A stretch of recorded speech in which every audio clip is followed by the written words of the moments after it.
And maybe like post, like tweet at like twitch.tv to tell them to add a fucking negative feedback section so that you can send me anonymous feedback, because that would be really sick if we had that. But we just don't have that technology yet. And we probably never will, because I guess my feelings are gonna get hurt or something if somebody doesn't like something that I did. I don't know. I could, why not just add an option to turn it off? Alright, so it's been a little while since we played this, because I haven't streamed for the last few days. I fucked up my schedule, I felt like shit a couple times, so I didn't want to play this game, or anything really, for a stream. I have feelings? I don't know, not really. Maybe that's why I don't care about negative feedback. Maybe I don't have feelings. But where we left off was I said I was going to add the rest of the plants, and I did that. It's not perfect, there's still a little bit of crust, we might just live with it for the rest of the stream. But I deliberately didn't feed the snails while I was building this at the very end so I could show it in action. So for anyone who hadn't seen the automation for this, it's a garbled up mess of wires. I figured out how to compact it a little bit, so it's reasonably easy to tell what's going on here. Except I think... Why did that target pin move? What happened to the target pins on those delay repeaters? I think they sunk into it. Or they moved to the side.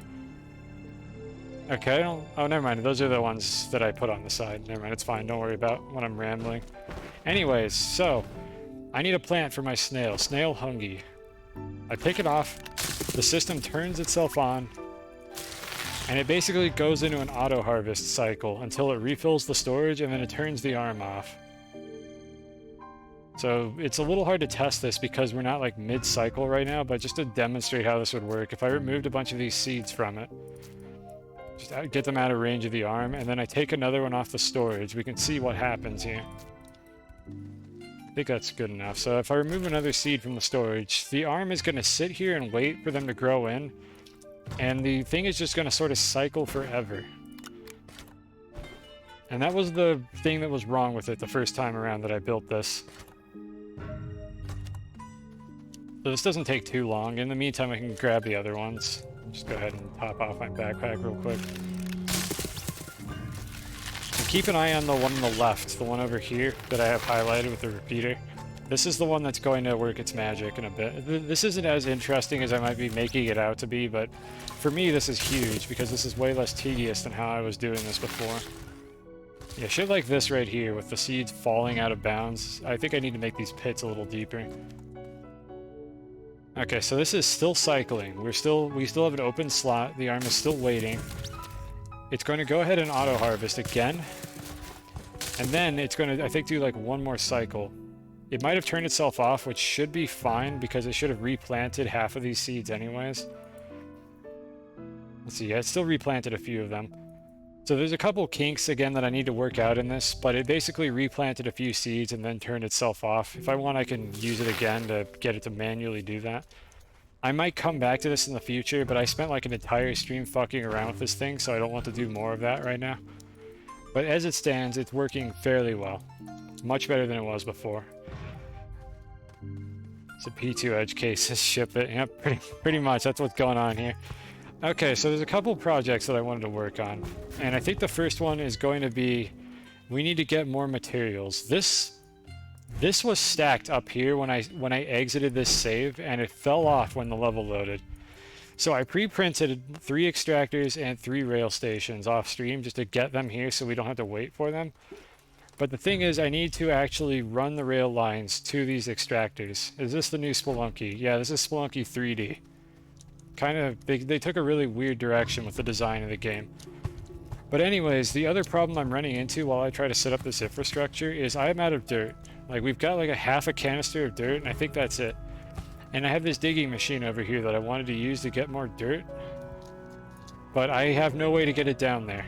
So I need a ramp. We're going to build a ramp. So anybody who's been wondering how I've been creating all these smooth surfaces, here's another fantastic opportunity for you to learn how I've been doing that. So I'm going to kind of set up some of the ramp, and then I might stop and then come back and polish it off a little bit later for any late joiners who were wondering how this works. So I've got a whole bunch of crap here, like just a whole like toolkit for building shit like this. And I'll just kind of go through the process here and ramble a little bit while I build it. But you're going to want the narrow mod. I'm going to want this a little bit. I'm going to take this off. We don't need this initially. Let me put it over here so it doesn't fall through the floor. And we're going to eventually need the inhibitor mod. That's not too important. And we might need the boost mod. I'll leave that in my inventory. Alright, so to start this off, I've already marked out the spot where I want to build the ramp for my vehicle. It's going to go right here. So I want to dig a little hole in the ground, a couple tiles deep, and get a true flat surface in a very specific spot. And I'll explain what true flat is if anybody asks about it. Otherwise, I'm not going to go on that monologue again right now. But true flat is basically something I can get because I'm near a gateway like this, and because the voxel engine is actually secretly cubes, because this game is actually secretly Minecraft. For anyone who didn't realize that, we are actually playing Minecraft right now, for sure. No clickbait.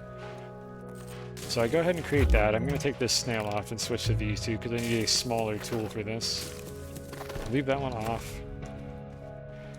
So pretty much I've created a 45-degree thing here. Why is there a snail on my tool? That snail is just like a generic buff for your drill, or your digging tool. So like that's what that snail does. So you need to put it on the drilling tool to actually get it to do anything. But anyways, I created a 45-degree slope there. And that is what we're going to use as the basis for the ramp. So I just need to kind of smooth out a little bit of it. And then I can polish off the edges, and then I could send this straight down into the abyss below me, and that'll give me a ramp that I can drive this rover up and down. Usagi. We'll eventually try to use Usagi, okay? We'll go looking for marbles, we'll use Usagi. Usagi will not fucking find anything, and I will be disappointed, and the legacy of Usagi's failure will be maintained, as always. So anyways, this is a geometrically perfect 45-degree slope if I didn't fuck it up here. That's what we're hoping for here. Let me smooth out the top edge real quick. I believe it is possible to get a 2x1 slope. This is a 1x1 or a 45-degree slope, but 2x1 doesn't really translate well into degrees or radians for that matter. It's some weird-ass square root. I forget what it is off the top of my head. But essentially, 45-degree slopes and like 0-degree slopes are the things that we can accomplish with true flat, in addition to analogous slopes such as 90-degree walls. Random question, how do you make multicolors? Do you mean like how I painted the floor here? I can explain that in a moment. If you stick around for a second, I'll paint a little bit of this to explain how to do that. So just bear with me for a moment. Let me set up the baseline for the ramp, and then I will show you painting a little bit of it so you can kind of see how I did that. It's not too complicated, it's tedious. I wish they had implemented it in a slightly better way, but it's not terribly complicated or difficult to do. It's just you need to carry around a lot of items to do it. So let's get the ramp down into the cave layer a little bit. I need to attach the drill. I'm digging very slowly right now, so that's what the third slot is going to be for. And let's just run this all the way down into the first cave layer. And we're just kind of roughly sketching out the edges here. They're not perfectly flat. The middle is flat, the edges are not. And once I get deep enough, I could switch to the snail instead. But I think I still need the drill for this, so we're going to go ahead and switch this out for the snail, because this will make my drill better. And that'll give me a bigger range as well. And let's just kind of eyeball it on our way down here. But you can see this is digging out a taller ceiling, so the camera's not going to get fucked up as hard. And we already penetrated, because this base is already embedded in the ground a little bit, so I just have to go a little further. I checked this ahead of time to make sure this ramp wasn't going to intersect any of my auto extractors. So it should be pretty clean.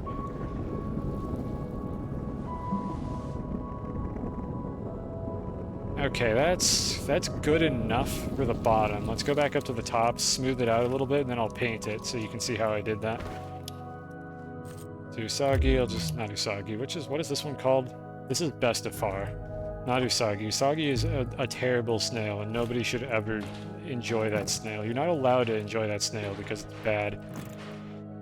Okay, let me think about this for a second here. I'm deciding how I want to set up the width of this ramp. I've been going for 12. I could have it overflow off the side a little bit, or I could have it be 10 wide with little bevels on the edges. Let me get in the rover and see how it fits. I think it's 11 right now, so let me see how the rover fits. I think I could probably just go for 10.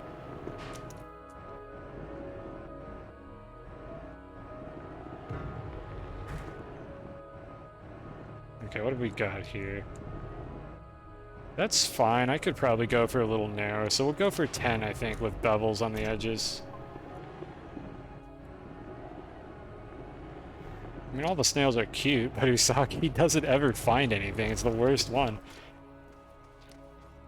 Like, they're all good. I like the design behind all the snails. Usagi is just like the most underwhelming snail of the bunch. It doesn't do anything useful. That's the problem I was having with it. It couldn't find things when I wanted to. Right, let's go a little wider here, just to get this to be consistent. Actually, I wonder if this ramp is going to snap or not. Yeah, okay, I think I'll just go with it like this. So here's how I would create the walls for this particular one. So this is 12 units. I pre-calculated this. I decided that was how wide I wanted it to be.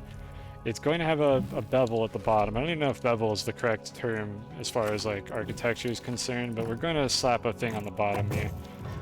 Like this little slope right here that you see. So let's go ahead and smooth this out and see how this turns out. And this is why you need the narrow mod to do this when you run into this specific situation where you need to make really small changes, or else the level geometry just makes a giant mess out of itself. Okay, let's see. It's going to let me make a sharp upper edge. It's the lower edge that will not be sharp. So we'll do this. Smooth out the upper edge, like so. I will figure out how tall to make the ceiling in this area later. For now, we're just doing this.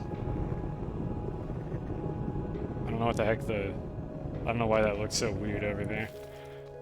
We'll come back to that side. So anyways, I have a true flat 90-degree wall right here. Let's go ahead and smooth that out. Usagi should dump me. Fucking please do.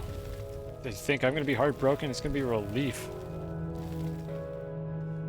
I got plenty of snails that love me. I don't need Usagi in my life. Usagi just sits around on the couch and doesn't do anything all day. Doesn't pull its load. Worthless snail, I tell you. Doesn't matter if you're cute if you don't do anything. Because I have no heart, so I just go for the functionality of these snails, and Usagi doesn't do anything. Usagi never finds things that are useful. Usagi can't see marbles unless you're like standing on top of them. There we go, look at that. And this is how I would create the walls for this. So I'm gonna do the other side and then I'll paint a little bit so Likeable here can see what I was talking about with how to set up painting.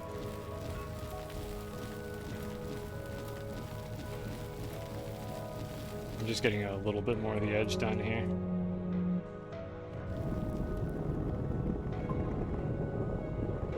Okay, that's a good true flat wall leading down to the bottom of the ramp here.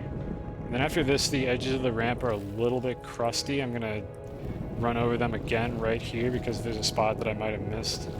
Just right in this area. Okay, let's do the other side now.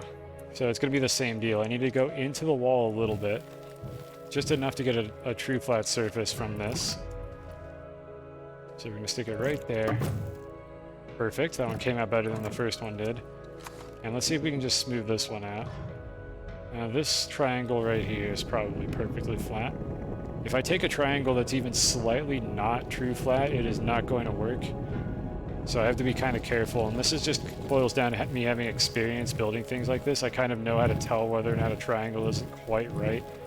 Because it'll be ever so slightly perturbed. Like, this might be hard to see on the stream. Let me see if I can get a better angle on it. But if you look at these triangles here, like some of the ones... I can't actually mouse over it properly, but like some of the ones over here have slightly inconsistent shading. If I try to smooth from any of these triangles over here on the edge, it's not going to work.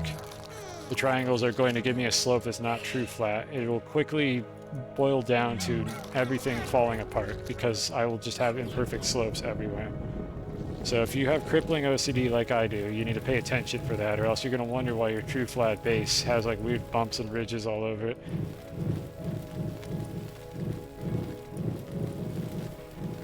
I need to like pre-smooth this a little bit manually before I go over it with a small like narrow mod, or else it won't actually like create the correct slope that I need. Like the narrow mod doesn't like penetrate very deeply into the terrain, so if you try to smooth something that's just a little bit too bumpy, you'll end up with situations like this where I can't smooth this away. I need to actually manually click on that to get rid of it. Okay, so I think we're ready to start painting here. We go a little further down, and there we go. This entire wall should be perfect. When I start painting, it might introduce a little bit of a mess. You know, sits on the couch all day eating chips, does nothing for society. Well, the thing is, I don't feed Usagi, so Usagi actually sits on the couch and starves all day because I have stopped feeding that snail because it doesn't deserve food, because it never does anything. When I do feed it, it proceeds to just do nothing. So why even bother feeding it? Alright, so here's how you paint things in this game. First thing that I can't show very easily right now is you need a terrain analyzer with the color that you want. In order to do that, you print a terrain analyzer. It's initially unimprinted, as in it doesn't have a color assigned to it. And in order to use it, you just need to dig the terrain of the color that you want. So like if I wanted this brown, this like tan color here, you just need to start digging this specific color for a little while. Eventually you'll fill the terrain analyzer. I got this black color that you see here by actually digging underneath this train station, which generated that color automatically. I carved under it with a terrain analyzer to get this dark gray. I think that's the same color that generates underneath the shelter in Silva, if you want that color. Other than that, I don't know where to get this one. But that's how I got a hold of it. And I see a smooth spot that I need to fix here real quick. Just give me a sec to hit this up. I was able to spot it. There was a spot there that wasn't perfectly flat, and that would eventually cause issues when I started painting. But anyways, once you have your terrain analyzer with the color that you want, you go over here, you pick whatever mods you want. I'm going to initially take the boost mod off since it doesn't do anything. And you need a terrain inhibitor. And this basically prevents terrain deformation, and they kind of didn't document how to do this. I forget how I found this out. I might have had to look it up. But the terrain inhibitor and the add terrain feature, so like holding Alt while you build, is basically a paintbrush when you combine those two things together. So I can now hold Alt and add terrain to this ramp, and that is instead just going to paint the color that I have on the terrain analyzer like this. So it's carefully trying to sort of do this. It's a little bit hard to get this right the first time through. That's what the narrow mod is good for. So I'm just kind of eyeballing it initially. Generated by the big shelters. I'm gonna be honest, I have literally never placed a big shelter in all of the like hundreds of hours I have in this game. So I didn't even know that the other ones actually also create that color. But that's good to know. It's renewable at the very least. But shelters are kind of useless in this game, so I don't generally make them. You kind of like the Ziggies. I don't know, I could leave them, I guess, but I kind of like them. I don't know, I think I might get rid of them. I kind of... Yeah, let's try to get rid of them. I think I don't want them. So anyways, that's how you paint with a color here. I hope that was clear. Did that answer your question, Likeable? Like, tell me if I missed something here. And if you want to paint the default color, you just need a terrain inhibitor with no terrain analyzer active. And then same thing, hold Alt and paint, and you'll paint the generic gray color that you get by default. So you don't actually need a terrain analyzer with this gray color, you just have one built in. It's just, this is just the default color. So I'm just gonna color this in real quick. We're gonna come back and fix this later, so it's not gonna matter too much. I could leave the zigzags. I don't know, I kind of like them too, actually. You might be right. I could leave them, I guess. I don't know, I'll show a couple things and then I'll decide if I want to get rid of them or not. But anyways, here's where the narrow mod comes in to shine. How do you tell when it's filled up? It makes a noise, and it basically, like, this thing starts out black and then it fills in with the color that you're using. And it makes a little ding noise when it's finished. You have to dig up, like... I don't know how to describe how much you need. You need to basically fill, like, a soil canister worth of digging, except use the terrain analyzer. It's something like that. I don't know the exact value. But just keep going at it, and it'll make a ding when it's finished. I don't want to print one right now, because I don't need any more terrain analyzers, and my zinc is all the way over there. Somewhere in that pile of crap. But basically, it'll lock onto the first color that you start digging, and then it'll refuse to sample any other colors. So if you're worried, if you have like a tight space with like 2 shades of tan here, and you wanted one of them, use like the narrow mod to prime it. So it starts on the color that you want, and then you could switch to like the wide mod and just go to town. And I don't believe that the other colors will interfere anymore. It'll lock onto the first color that it sees when you start digging with it. Now, here's one of the little imperfections that I said might crop up while I'm painting. So let me smooth that out real quick. So we'll go back to this. Turn that off. And just carefully grab a triangle that should be flat and smooth over this. Painting occasionally perturbs the level geometry. I don't know exactly why, but it will occasionally disturb the way these tiles are stored in memory and add bumps to them that didn't exist previously. So it's not that I missed that spot, it's that that bump didn't exist until I started painting. And then it just like showed up for some reason. So you just have to keep an eye out for that when it happens. Okay. So anyways, we'll do two variations of the ramp, I guess. I'll do one side with the zigzags and one without it, so just to show this off. So we need to go back to this. Boost mod doesn't serve any purpose while you're using these. We need the inhibitor. Let me pull all this a little closer.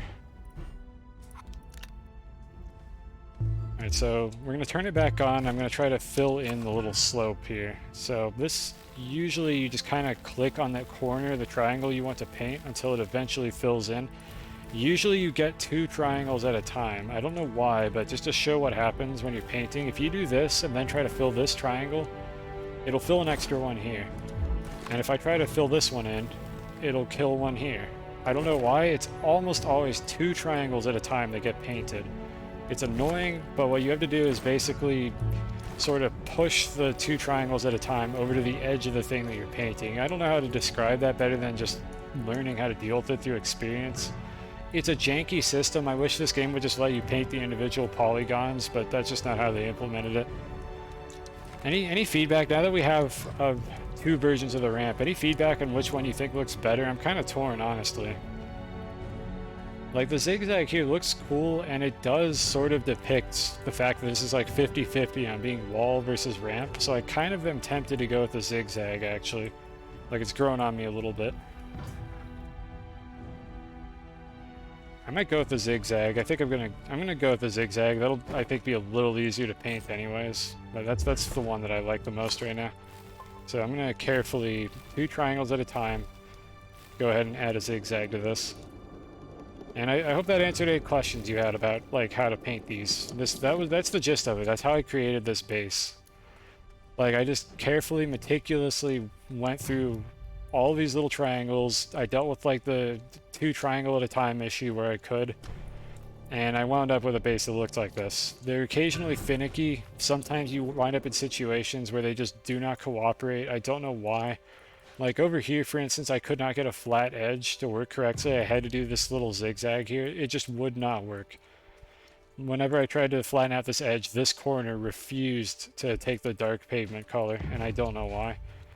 It's a little bit weird, but you know, it's still fun. It's satisfying to do this. It's like Power Wash Simulator, but in a different way.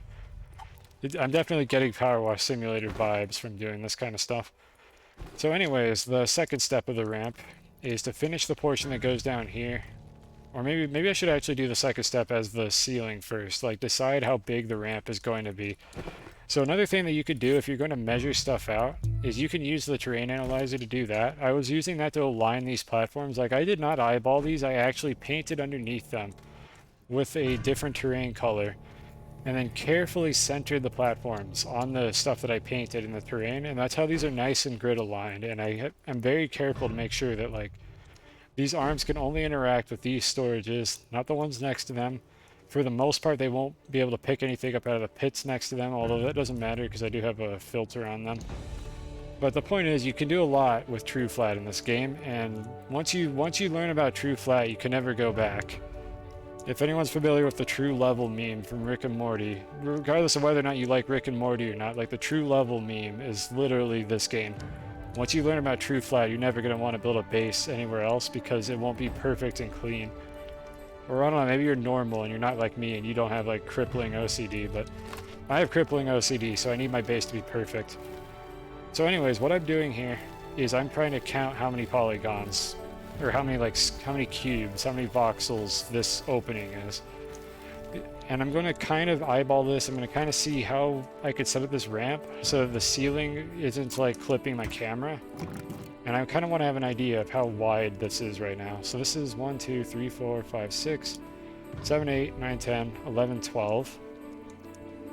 And if we just go with it with like 12, and then we make a diagonal slope, This distance here that I'm showing with my cursor is going to be half the square root of 2 times 12.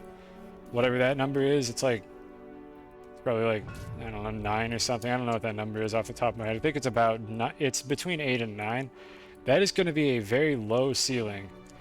And one of the things that's important to me is when I'm going down this ramp, I do not want my camera constantly getting bumped by the ceiling.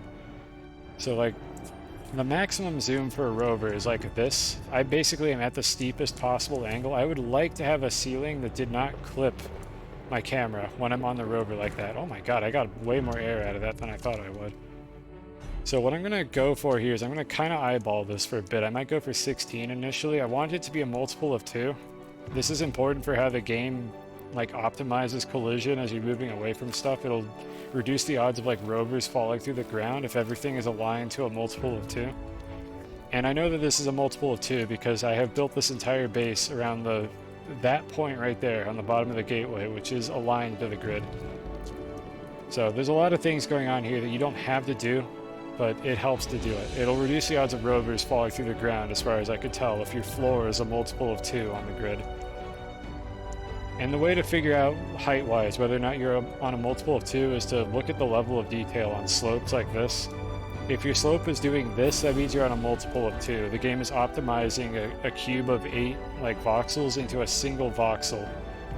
And if you're not on a multiple of 2, you'll see it do something different. It'll like kind of have a weird smooth slope like the one further away over there. That means that this is not a multiple of 4, is essentially what that's telling you. This is very niche information. Don't worry about this. If you're going to try to build a base like this in this game, you don't have to do any of that. So anyways, 4, 8, 12, 16 is over here. I'm probably going to want to go all the way up to 20, so I'm going to start with 20, and that's going to be right here. And let's go ahead and take this off and go to town. I got some digging to do here. So let me start off by just using the regular terrain tool without any mods on it. I'm going to need the drill mod, unfortunately, because for some reason Best of Far doesn't actually give you enough strength to consistently drill through terrain like this. But my first step when I'm digging these out is always to just sort of eyeball it. And when I fill up on soil, I'm going to drop them off in a... I didn't mean to pick that up. It's going to make a mess. I'm going to have to clean this up later. Let me just put it back roughly where it was before. Okay, I carved that a little bit. Anyways, what I was trying to do was grab this soil canister and drop this off. Just so that I have a little bit in storage in case I need to make more leveling cubes. Do I have the overachiever? I have every achievement in this game. Though I've heard that that achievement gets bugged sometimes and doesn't give it to people. But I should have it. I forget which one it is. Is it the Wanderer suit? No. No. I don't know. I don't actually know which one it is that you unlock. Is it at the bottom? It's a pallet. Okay. I think it's the golden one, right? This one. Yeah, I have it. It worked for me. But yeah, I have every achievement in this game. I did every mission in this run except for the one where you do the finale on the satellite. Like, I've placed all the little geometric thingamajigs, I just haven't gone through it yet. I'm basically going to end my stream by going through the portal in the satellite. Spoiler alert, by the way. But at this point in the late game, you probably either know how the game ends or don't care. But essentially, there's a thing you do at the satellite. You touch a thing, and then a cutscene happens, and then the game ends. I'm not going to tell you exactly what happens during the cutscene for anyone who doesn't want to know that. But it's not terribly interesting. Like, I wouldn't build your playthrough around getting the thing that the game calls the ending, because it's not a very good ending. I think the magic of this game is actually doing all the missions. Like, that's where the real content is. So I would highly recommend finishing off all the missions before you, like, call it quits on this game. Otherwise, you're missing out on a lot of what it has to offer.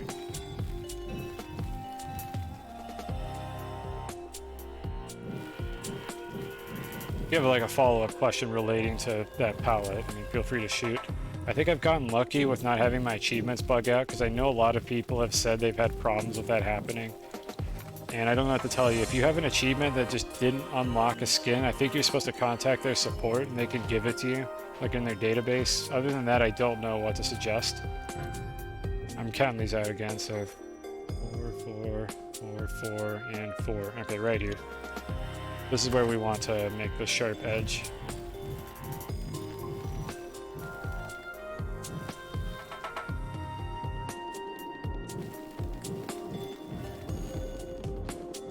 Okay, that should be good enough to get this started. Now I can start smoothing it out a bit and get the upper portion of it all smoothed out. How many uses do I have left on this? 2. That should be fine. I need to get the back wall here.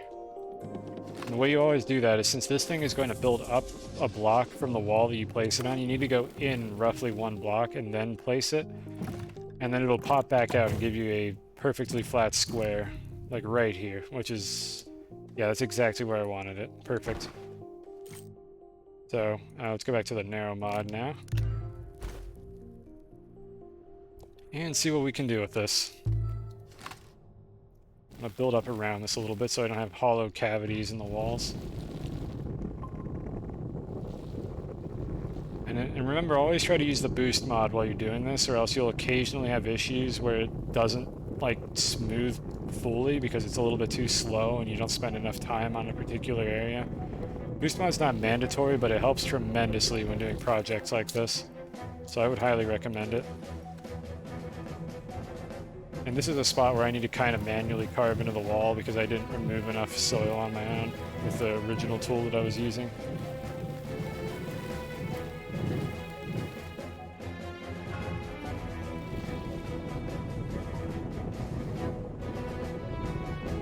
I'll worry about the ceiling height in a bit here, because the ceiling's going to be higher than this. I just wanted to create the wall first.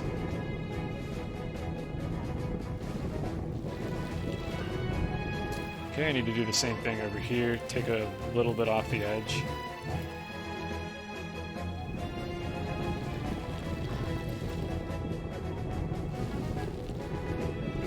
Alright, that one's good.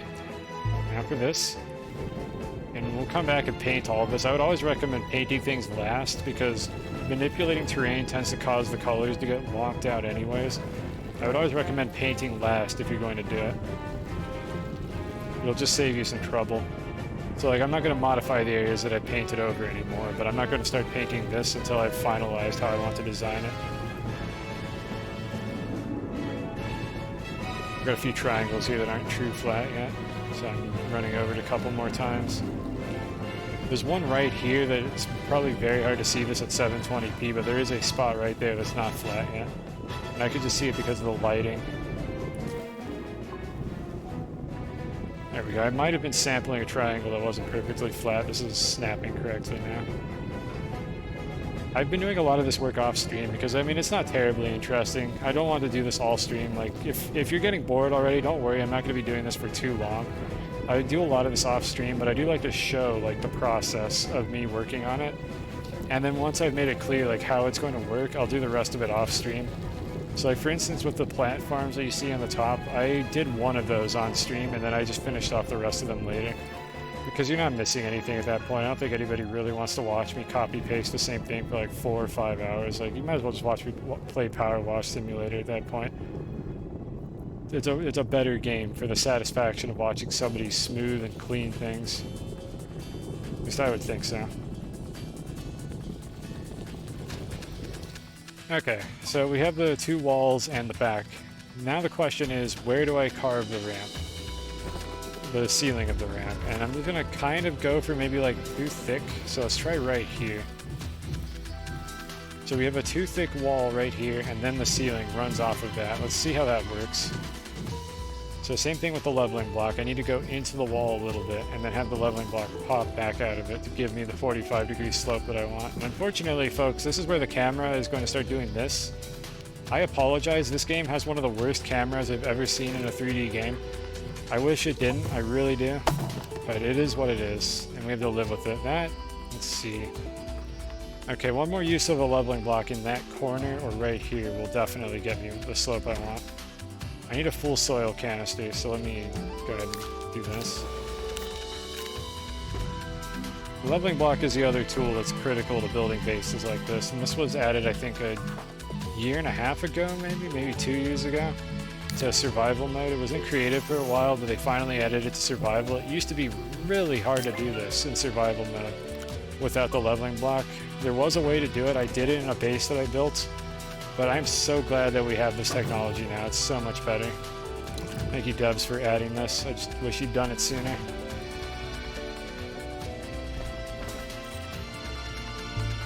So again, I apologize about the camera. I'm trying my best here. That's another reason why I don't stream like all of this, is because the camera makes this miserable to watch. It's just not very good content, but it's still something I want to do for the playthrough.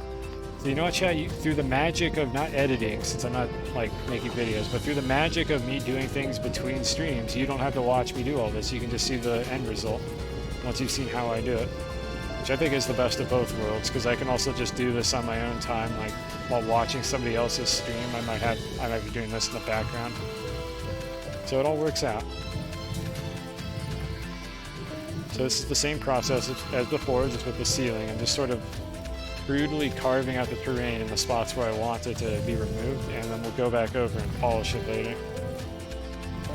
And then once I've done the ramp down to the first layer, that's all of this I'm going to be doing on stream today, but I might make the ramp go down like a second layer off stream is what I'm tentatively planning to do.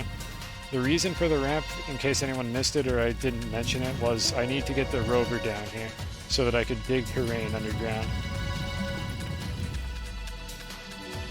Don't I always bitch about game space, though? What? Captain, can you try again? Can you like attempt that chat message a second time?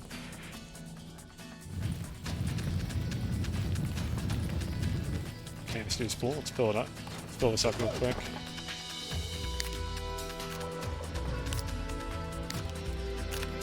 No. Decipher it. Don't you always bitch about game space, though, comma, why? Is that what the statement was? I still don't know what the answer. What do you mean, bitch about game space? What are you talking about? Are we going back to the camera? Or is this something about me doing it off stream? I'm so confused. I don't understand. Chat, are there any like linguists that can decipher this cryptic message by chat member Captain Meister? Oh, the save file. This is not going to add that much to the save file if I keep it compact. Yeah, basically I need to do this because I need to get the soil from somewhere because I don't have any. Like, you have to increase your save file size to get soil. That's just how it works. Anyone who's not familiar with that, I guess thank you for bringing that up, because that is a valid point. The bigger your save file is in this game, the longer it takes to save, which sounds intuitive, but the thing is that affects how long it takes to watch this happen every time you get in a vehicle, where the game freezes. That is directly correlated to how many megabytes your save file is, and maybe a few other things that it has to do processing-wise. My save file right now is almost 8 megabytes. And you can see how long it's taking to save it already. It's just going to get worse the bigger I make it. And I don't want to have to deal with that, so I've carefully tried not to manipulate terrain when I don't need to, because sparse terrain manipulations are the thing that fucks it up the hardest in my experience. The way this game stores the data, I'm not a dev on this game, I haven't made mods either, I don't know the technical details. But for anyone who's a little bit familiar with the math and the data structures behind it, I believe it's an octree. And the way octrees work is they store data reasonably efficiently in 3D space, but they work better on data that on sparse but dense clusters of changes is what they work best on. Because the game is saving every deformation I've made to the terrain. If I haven't messed around with the terrain over there, it just generates that from the seed. But if I have messed with the terrain, the game has to save the changes I made and then reload them when I come over here. And it's best to make a lot of changes in a small area than a lot of changes scattered throughout the level. Because octrees are not very good at storing sparse data. At least not nearly as good as storing clumps of data. That's what that data structure is optimized for. Like, they work on sparse data. It's still better than just storing an array of every single cube, whether or not it's been changed. But data structure wise, you want clumps of changes. So what I'm going to do is I'm going to build this ramp. I'm going to drive the rover around here, and I'm just going to make a giant hole somewhere down here in this area. Just around the ramp, under my base, where I've already made a lot of changes anyways, and that'll have the least impact on my save file size, while still giving me the ability to get a large quantity of soil. So as far as the bottom of the ramp is concerned, I'm just going to be kind of winging it, because this is never going to really be flat. The curvature of the planet means that I can't extend true flat out too far, or else it'll basically become a ramp, which we don't want. So I just need to smooth this out enough that the rover is capable of driving on it, and beyond that I don't really care. So let's go see if the ceiling that I came up with here is smooth enough. I need to bring it down a little further.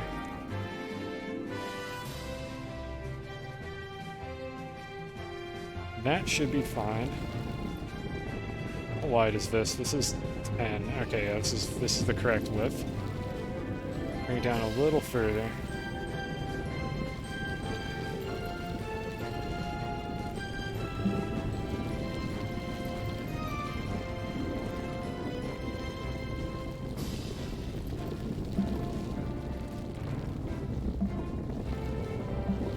That booping noise, by the way, is my soil canister constantly filling and then slightly losing soil as it kind of smooths out like imprecisions in this ramp.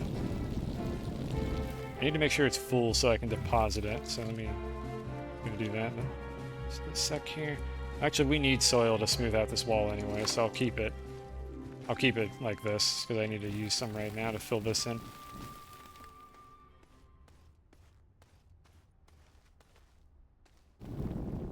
And then we just kind of do this again. This one's actually smoothing out on its own. I might not even have to go in with a small mod. Oh, never mind. No, I messed up a spot right there. I can fix like these little imperfections here. It's not too difficult. And then we'll move on to something else after this. I think we'll go try to set up an auto extractor.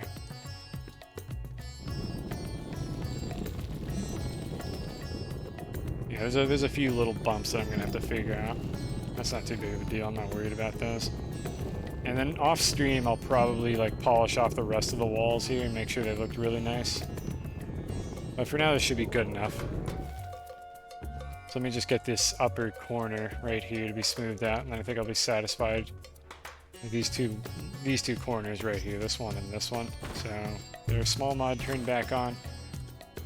Try to get the camera to cooperate and see how this goes. It should snap if I did it correctly, and it is snapping.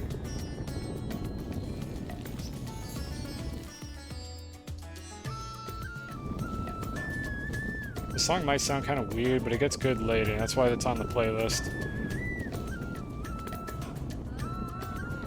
Some of the songs on this playlist are just songs I liked. I tried to stick with mostly kind of like semi-upbeat or like chill, adventure-y, space kind of music. Nothing like super like high BPM or anything, but there's a few songs in here that are just here because they were kind of chill and I liked them. It is what it is. Again, I'm open to feedback about the playlist, but I mean, at the end of the day, it's going to boil down to my own personal music preferences. I try to pick songs that no one hates, but everyone's going to have their own preferences. You get to hear it a lot. Well, you get to hear it on this stream because I think it's like 11 minutes. It loops like 3 times. That was the best video I could find for the playlist. Eventually, I might like get my own version of it or download it or something so it doesn't play quite this long. But you got to work with what you have when you have YouTube playlists as your source of music on live streams. Because don't be fooled, Chad. If you think my setup is like even remotely professional, it's held together by like duct tape and chewing gum. But you know it works. It gets the job done. We don't have to listen to the nothing that is the Astroneer soundtrack. Or heaven forbid, listen to the gateway theme, which is what we would be hearing right now because I'm standing directly below a gateway. Gateway theme gets boring very fast. Devs, please add like more music to the gateway. Or make the gateway theme stop playing after a couple minutes and go back to the regular soundtrack. Okay, the snails are getting hungry now. It's almost like I have a giant indicator floating above my Astroneer right now telling me that I was ignoring. Nobody could have foreseen this coming.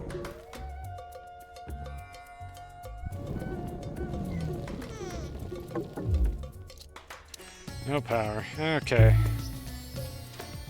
Yeah, I ideally am looking for songs that are about like 4 to 6 minutes. Like I feel like that's just long enough. Like there's some songs I have that are literally one loop of the song is longer than that, so they get to play the whole way through.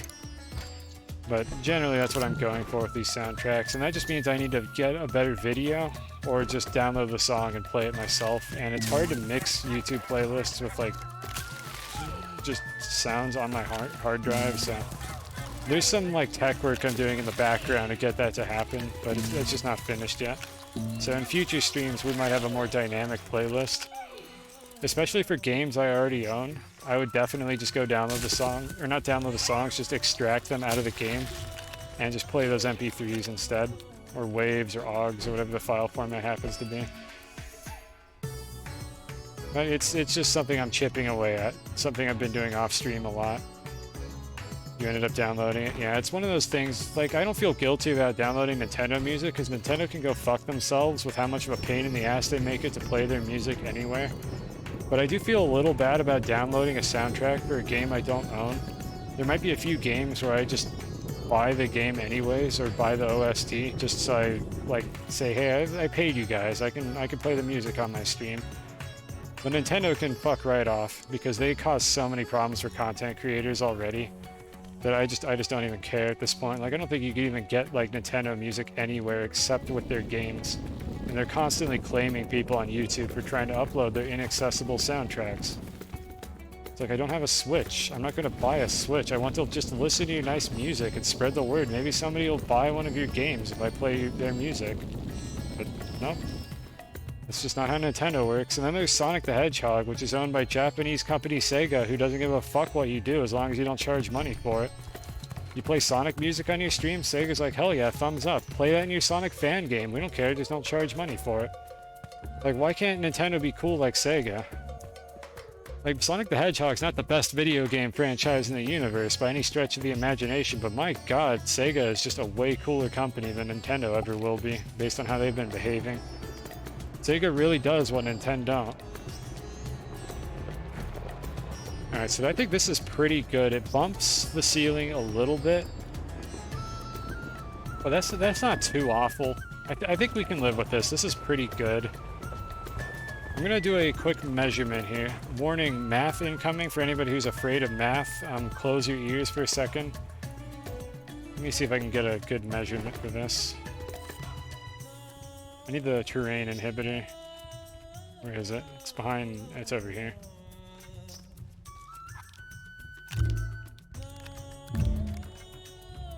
Where's the dark one? Okay, I'm not stupid, right? Where did I put the dark one? There it is. It was on the ground. I could have put it on the table. I just dropped it on the floor directly next to the table like a stupid moron. There were 30-minute versions when you didn't like music switching. Yeah, that's the thing. Like, all the extended music channels get taken down, and in my experience, it's usually because Nintendo just files like 60 copyright claims and just nukes the whole channel, even if it had non-Nintendo music on it. Like, the Brawl, like, BRST, whatever, like, channels that just keep getting taken down is because of that shit. Like, you gotta basically make a channel for each soundtrack, because otherwise, like, the one that you have is just gonna get taken down because it has Nintendo music on it, so all of the songs get taken away. Alright, so I'm doing a little bit of painting here because I want to measure the diagonal here to see if this is... see what the height is for this. This is just a curiosity. Alright, so let's measure this. We got 1, 2, 3, 4, 5, 6, 7, 8... is it 9? 9. Okay, so we have it set to be 9 diagonally. And if we go do a little bit of math, square root of 2 times 9. Okay, the ceiling is roughly 13 units in height, which I think is pretty good. I think the walls that I went for in this base, let's see, how tall did I make these? These are 1, 2, 3, 4, 5, 6, 7, 8, 9, 10, 11, 12, 13, 14, 15, 16. Versus a height of roughly 13. It's like 12.8 or something. That's exactly the channel you were using. I know, it's a shame. I'm sure it's much more convenient to upload all of them to one channel, but like, you can't do that shit anymore. Fucking YouTube's system is ruthless. And as much as I like to shit on YouTube, it's not YouTube's fault that this is even happening. It's the fucking, just the legal system for copyrights, just in general, across all governments, but especially the US government's like copyright system being a fucking pile of dog shit. Where just like fucking anybody can make a copyright claim, and it's on YouTube to like verify that it's an accurate claim, and there's so much of this shit going on at once that the sensible solution to the problem is to just take the video down instead of having to spend a shitload of money like fighting frivolous copyright claims. Like, I know YouTube's not a small indie developer, they have the money to do this, but it's still a lot of fucking money and effort to deal with the copyright system because there's just no good way to do this. So they just kind of like, at the very least, they don't like proceed to charge the person who uploaded the music with the copyright claim. They just take the song down, and that's usually good enough.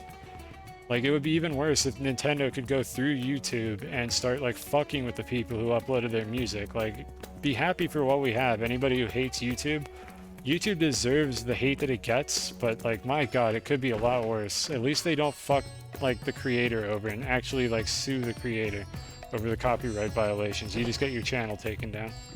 Like, that's honestly the best outcome for a nasty copyright battle. I'm rambling right now. I need to paint the walls, so let me turn this off. Take this one off as well. I don't know why I took it off. I can also just turn it off. Okay, there we go. Oh yeah, copyright sucks. Generally on Twitch, you're safe playing music that's from games. Even Nintendo music, I haven't had any issues playing Nintendo music on Twitch. On YouTube, good luck. You'll probably be fine.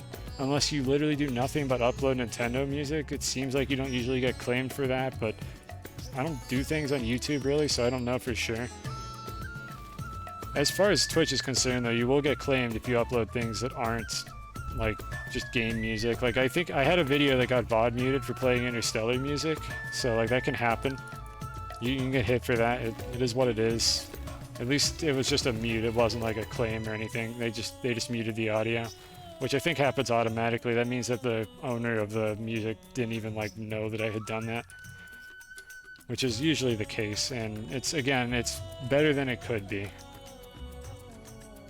Square takes down music for their newer stuff since they sell it. That's fair. I still, like, if it were up to me, I would be like, I would honestly just upload my own music like to the internet. Like, if I was like if I had an indie game and I had like the rights to the music, I would just make my own fucking YouTube channel and upload the music to that, which a lot of indie games have actually done that. Like, the creator of the music just has a YouTube channel where they upload all the music they created for that game. And it's awesome. I think that's the way to do it, because people are going to get the music for free or otherwise, whether you want them to or not. You might as well just be the source of that music.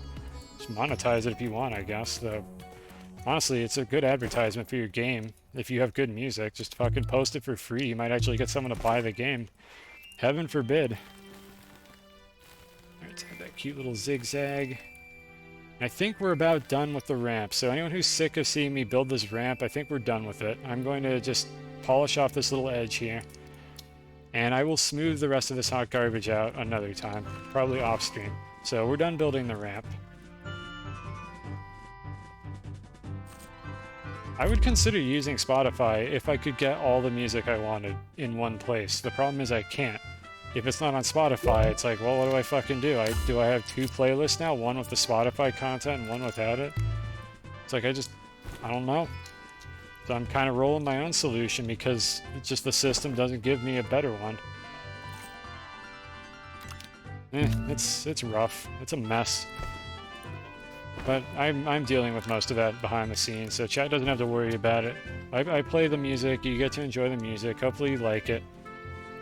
Spotify lets you use local files. I am not aware of that. Maybe it does. I don't know. I could look into it, but my solution is already a hybrid with YouTube videos, which I could like guarantee Spotify doesn't let you do. And I'm learning how to use JavaScript properly anyways, which is something I should have known how to do like fucking 10 years ago. So it's been a good project to work on. And the project I'm talking about, chat, is my solution to simultaneously playing videos on my hard drive and also YouTube, and having a playlist built out of that. Instead of YouTube's like hard-coded playlist system where the Nintendo songs I put on it just disappear like a couple days after I add them.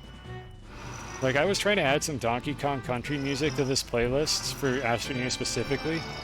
Literally, 2 of the songs I added for Donkey Kong Country got deleted within 30 minutes of me putting them on the playlist. I was like just working on it, and I went back to check on something else, and they were just not there anymore. Like, they were literally deleted live as I was like editing the playlist. Like, this shit's stupid. This is why it's not a sustainable way to be doing this. And it's also why I don't feel much remorse for just downloading Nintendo's music. If they're going to be fucking assholes about it, I'll just download it and put it on my hard drive where they can't get to it. They haven't given me a legal way to get their music. I could own their games and they would still be fucking throwing a tantrum about it. I don't think you've seen me use that. Oh yeah, the drill. Or the crane with the drill on it. This is one way to dig. It's not as efficient as slapping the drill on the front of your rover, but you have way more control over it. So the reason we're doing this, by the way, is I am just gathering soil. I have 2 canisters on the back, and this is what I meant by I am just going to carve a large, like, open space around the area under my base, because I need soil so that I can, like, print other materials before I get the auto arms all set up, or the auto extractors. We'll be doing a little bit of both with this base, but having a lot of soil is very useful for the soil centrifuge. So I'm just sort of just clearing this out. I'll probably dig the ramp down further, clear a whole area around it, but for now this is what we're doing. Unfortunately, you can't move the rover while you're in the drill, so I do have to get out. However, for some reason, you don't save the game when you get in the crane. I don't know why. The crane specifically is like the only vehicle type thing in this game where you just get in, your game just doesn't save. I don't know why, I love it. Again, the save is slower. Every time your save file gets bigger. I wish that the game didn't save at all when you get in vehicles and just auto-saved instead. But I don't know, the devs don't seem to care because it's been like this since the game was in like pre-release. Just shred this real quick. This will also make it easy for me to get in and out of here when I need to mess with these trains without having to use the trains themselves to get up and down. Okay, so I'm going to double back over in this direction and start making a mess. I don't know what this crap is, by the way, that's falling off the ceiling. I think it's just like an aesthetic. That just happens. Kind of weird looking. It seems to be the wrong color, but oh well. Let's go ahead and carve all this nonsense out. The most important thing I need to do here is not accidentally like breach the floor of my base from underneath, because I'm gonna have to patch up a mess if I do that. But I'm pretty sure I'm pretty far down, so I should be fine.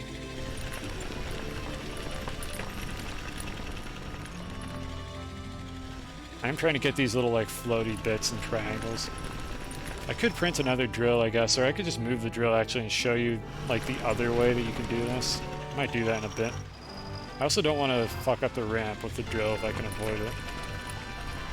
But there is a slightly like faster way to do this that's a little bit jankier because you have to move the vehicle itself around. You can't just use your cursor. And we'll show that in a moment here. Just for anyone who hasn't seen me do that yet, because I haven't actually done that in this playthrough yet. I haven't put a drill on the front of my rover. But that is a thing you can do.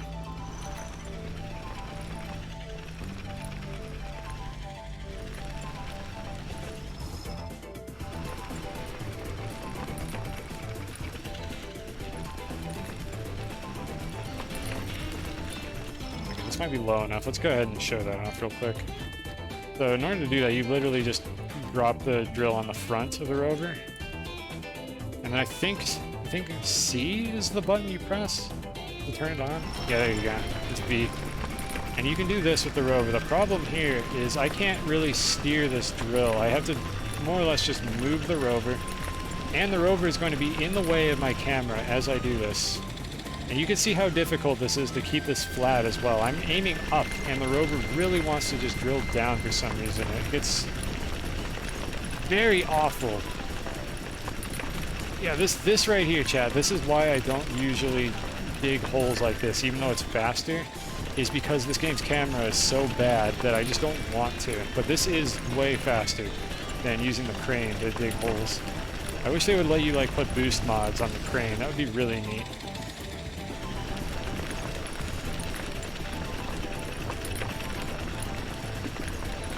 I'm kind of trying to remain flat with the floor of the cave system here. Eventually I might like drill a hole down to the next layer, but for now I want to just keep it flat. Okay, you can see the soil canister progress. It's that blue ring surrounding the like direction I'm drilling in. So I just filled one of them. Try not to disturb my rail system here.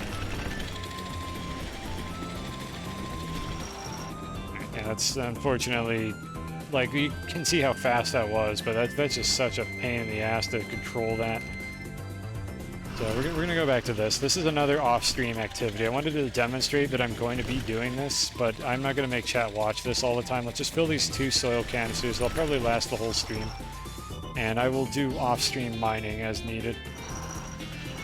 Because when I do off-stream grinding for this particular video game, I'm not doing anything progression-wise. I'm not discovering anything new. I'm just doing things I've shown already that are just going to take longer and aren't going to be very interesting to watch.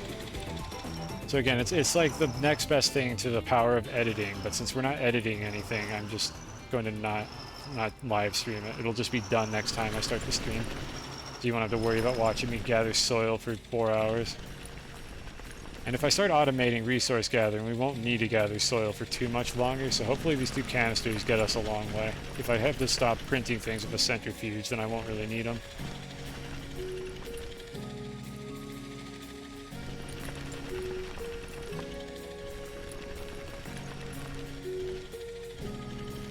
There is also a paver, by the way, for the drill, a way to create terrain. We are not going to be touching that for a while because it generally just makes a mess, and I don't really want to use it right now. But it just creates a floor underneath your rover as you move and uses soil to create that floor. And it can be really difficult to actually control where that thing draws pavement, and if you just like run around the surface of the planet using that thing, it is going to make your save file like double in size like immediately. It's a shame. I really wish the devs would do something about the save system, but like apparently if your save gets big enough, your game just won't load anymore if you don't have enough RAM, especially on consoles. So it's kind of rough. At the very least for PC users, like I could probably deal with like a 100 megabyte save file, even though it would suck. I just wish that the game didn't have to save every time I got in a vehicle, because I would be waiting for that 100 megabyte save file to get processed and written. And it has nothing to do with the speed of your hard drive. It's not the time it takes to write to disk, it's the time the CPU takes to assemble the data into the like raw bytes that get saved to your disk. Seems to be where the performance drop comes from every time the game saves. I'm saving to an SSD right now. I should be able to write like a 7 megabyte file in like a quarter of a second or less. And it doesn't matter. I have a hard drive that I used to be saving to, and it took the exact same amount of time to save to the hard drive. Like the bulk of the time, it seems to be just something about the CPU. Devs, please fix. And by fix, I mean just add an autosave every 15 minutes and don't save when I get in vehicles, and then worry about your save file optimization another time. How close are we? That one's... I might not fill that one up all the way because this is getting a little bit repetitive here, but let's do a couple more cycles.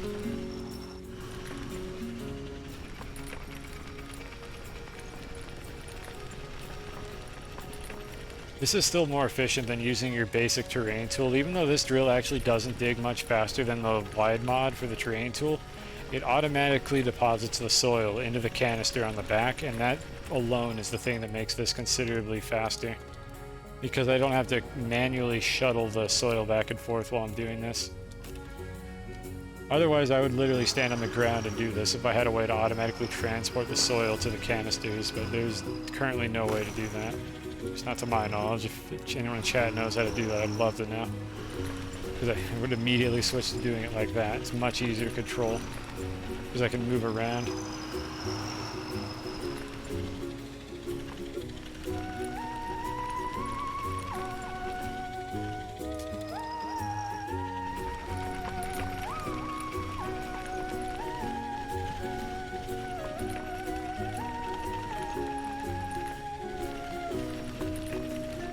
I could put a wide mod on this, or a boost mod, or both.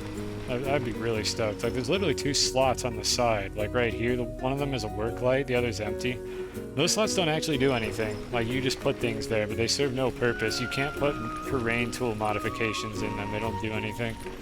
Which seems like a really missed opportunity. I thought that's what they were for originally, and I was very disappointed to find out they actually do fuck all. So I just use them to put, like, work lights or beacons, usually.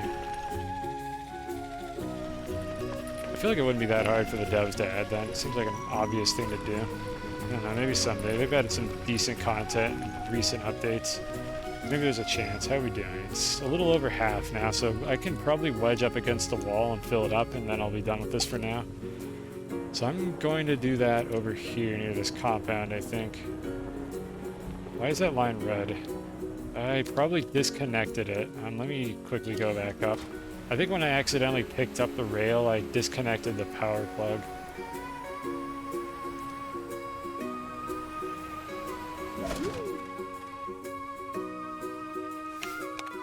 There we go. I can just go straight back down here.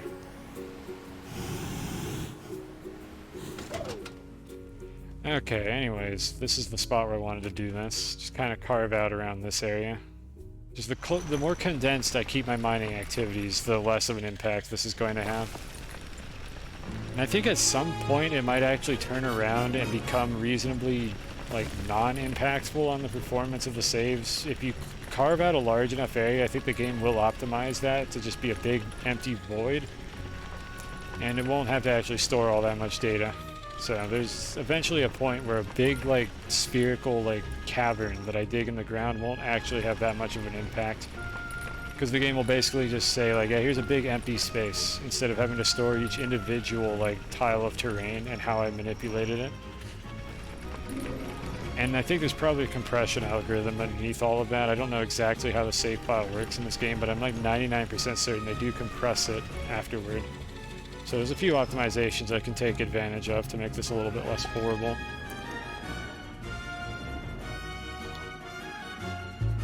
I don't know why I got ejected upward like that. Whatever, don't care.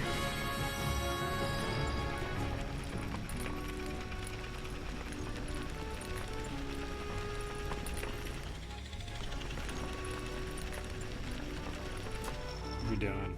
Okay, a quarter left. Roughly. I might want to use that compound, so I'm intentionally not digging it up with the drill. Okay, that soil color there means that's where the surface is. I don't want to dig up much further than that because my base is very close to where that surface terrain is.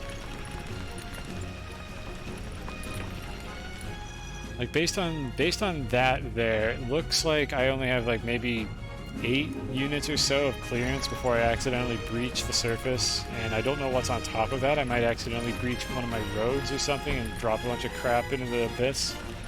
So I'm just going to be a little careful about that and stay low. Eventually I could turn this into like a second floor for the base, but I don't yet know how much room I'm going to need for like automation stuff. I'm probably going to want a second floor for the automation. I think it will help being able to just have multiple layers instead of having to have a bunch of intersecting auto arm paths. But I have not worked out the details of that. That is one of the things I plan to do on stream, is solve the problems. Take suggestions, maybe people will learn something even if they're just lurking. But a lot of this stuff is kind of new to me. I'm going to try to utilize the trains to do a lot of automation. I had a previous base where I solved a lot of these problems, but I think there's better ways to do it now with some of the new train-related stuff that they added. Moving things around shouldn't be nearly as tedious. But I may be able to design like a better system for it. That's the plan in any case. Okay, how are we doing? Almost there. I'm gonna take out a little bit of this right here.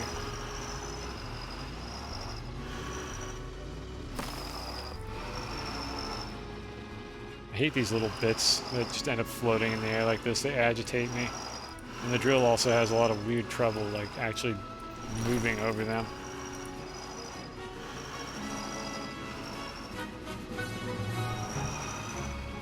This is right under the ramp, so I need to be a little careful here not to hit the ramp itself.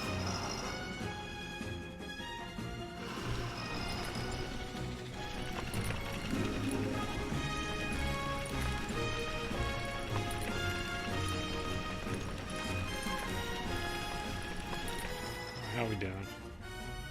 Almost. This little bit. Is this enough? I can't reach that. Can I reach anything?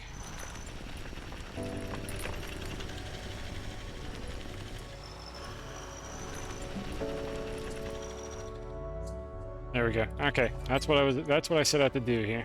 Let's head back up.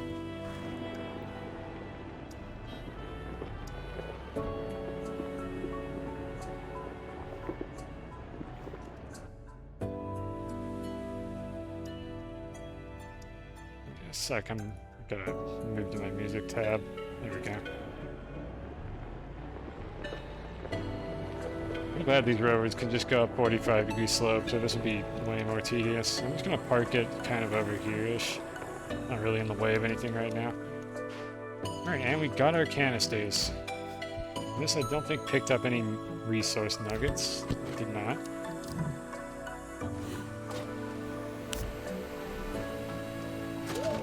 Right, so we have one over here that's completely empty. That goes there, that goes there. Enable output. So enable output. We got a full one here for whatever I need. Where's the empty one? Did I just put it back like a dumb idiot? Wait, my brain just turned off. Where did I just put the empty one? Oh, it wasn't quite empty, it was this one here.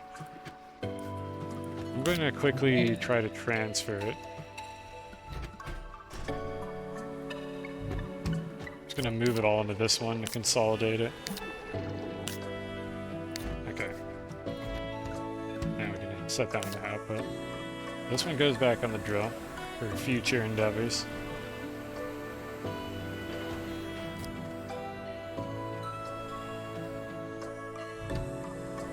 And then I'm gonna just kind of keep this one on the floor over here. Alright, I think it's auto extractor time. Let's go mine for materials. So what do I need the most of? This is more or less where I'm storing all my junk. Copper and tungsten are the metals on this planet, and then besides that, any of the standard materials that you can get anywhere I would also like. We have already automated... Okay, we already automated copper, it's back there, and we already automated aluminum. Speaking of aluminum, I think I can send this away again. For some reason you have to send this manually, I don't know why. Devs, please.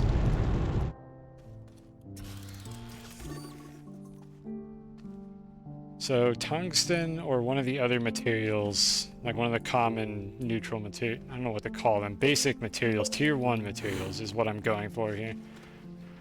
There is tungsten over there. It's quite far away. We need a lot of rails. There's compound over there that I actually have a mining rig on, but I might want to use the one on the ground, like under the base. This needs a ramp. However, we have plenty of compound, and then resin is the other thing I keep running out of. There's a resin deposit over there, but I don't think it's very good, and I don't think this graphite deposit is very good either.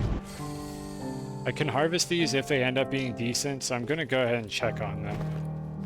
And by check on them, I mean we're going to turn on our Minecraft X-ray hacks here and go see how much is actually in this area. So is this cheating? Kind of? Do I care? No, not really. It's basically a way to figure out how much material is under the ground without having to just guess and check. I'm looking for an existing hole. Let me go underground and I'll check with the rocket there. So chat, you might be learning a new trick here if you've never seen this before, but this is just a thing you can do in this game. Because this game's, the walls and the camera, they try to stay out of each other, but they don't really know what to do if you're in the terrain to begin with. So if I stick the rocket on the wall, like right over here, and then get in the rocket, the camera is just in the wall. And if we go to our graphics and set this to something a little bit better, sorry, console users, you might not be able to do that. We could see what actually is under the ground here. So that's the graphite deposit that I was considering. It's actually not too bad. This is a hell of an ammonium deposit as well. We're not going to use this resin. It's already paved over. I should probably actually dig this up at some point because it serves no purpose here. See, that's the laterite we're mining. Okay, I'm tempted to go for this. The problem is this resin deposit and the graphite are mixed with a shitload of laterite, and these fucking auto extractors love to mine the wrong resource when you place them on a deposit. They absolutely always pick the one you don't want. And it's very frustrating when they do that. Now I could kind of meticulously dig around it. I will have to see. I might gamble on it because this looks like the closest graphite deposit I can get. I could check over there. I think there is a second one over in the mountains. But tentatively, I think we're going to go for this spot. Hey, Medial. Alright. Cheating time is over. I think I got dropped another layer down, so I need to find my ramp.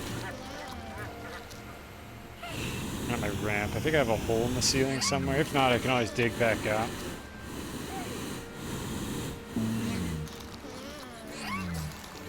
I hate when this happens. This is what I get for cheating. The game, like, just shot me out. Okay, I was already down here, actually. I remember going down here. This should take me back. I believe I dug this hole, and then I think it was around this corner, and then up. Oh. There it is. I vaguely remember this from earlier. Yep. I can't see anything either, chat. It's not just you. The rocket is also in my face, obstructing my vision at every moment. This is the price I pay for the way I play this video game, apparently. Now I'm trying to find the way back up from here. I should just be able to roam around for a minute and find it. There it is.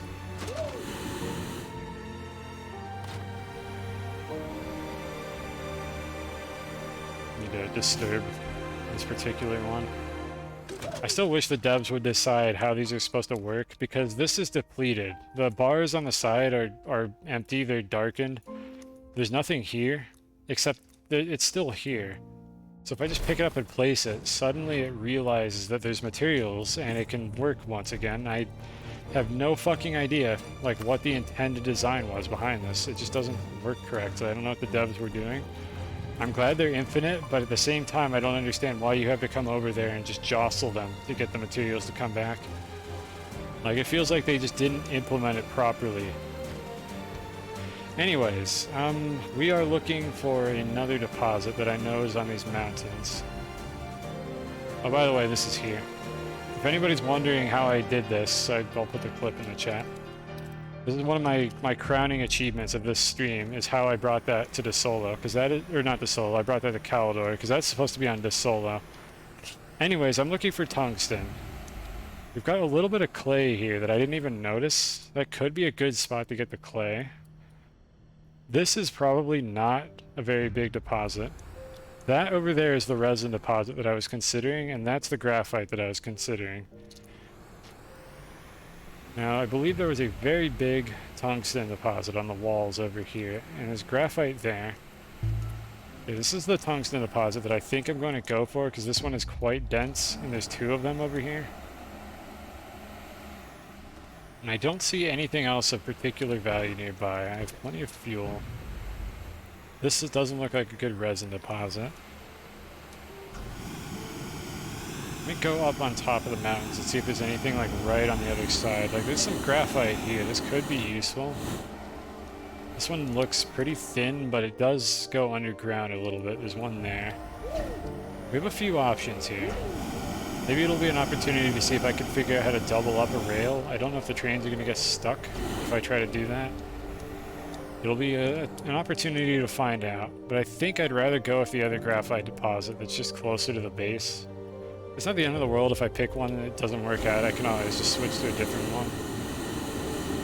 But as far as the tungsten is concerned, this is a pretty decent deposit. I think I'm going to go for this one.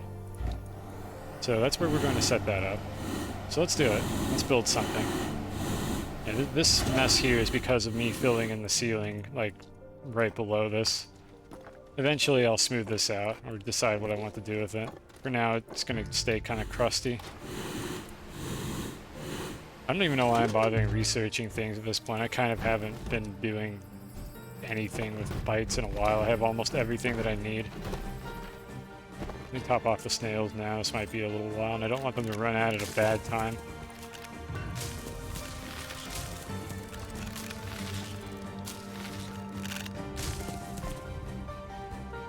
Okay, how's this doing? Yeah, this is fine. This recovered from the situation it was in earlier, so that's completely good. Alright, so to set up these rail systems, I'm about to get a bunch of tungsten. I've been kind of routing them down into this area. I'm not sure what path I want the train to take. I think I'm actually going to take a kind of long path, like around this corner. because this is where I've been doing smelting for the other metals. I want to move all of this around at some point. I just haven't gotten around to doing it yet. So there's a few things on the to-do list. Let me unload this thing really quick so I can send it away again. This is just for the event that's going on, where you get cosmetic rewards for doing this for a bunch of stuff. And apparently it gave me a bunch of research items I don't need. And I'm just sending it aluminum because I have an automated supply of aluminum and I don't have to like ever worry about running out of that. Looks like it's full. Good, excellent. Off we go.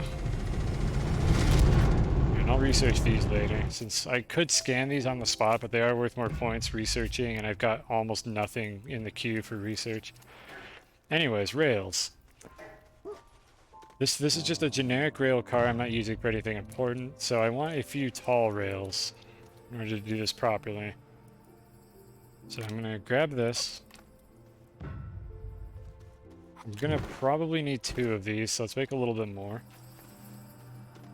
I should have plenty of materials to at least build the rail system, but we are going to start running out again fairly soon.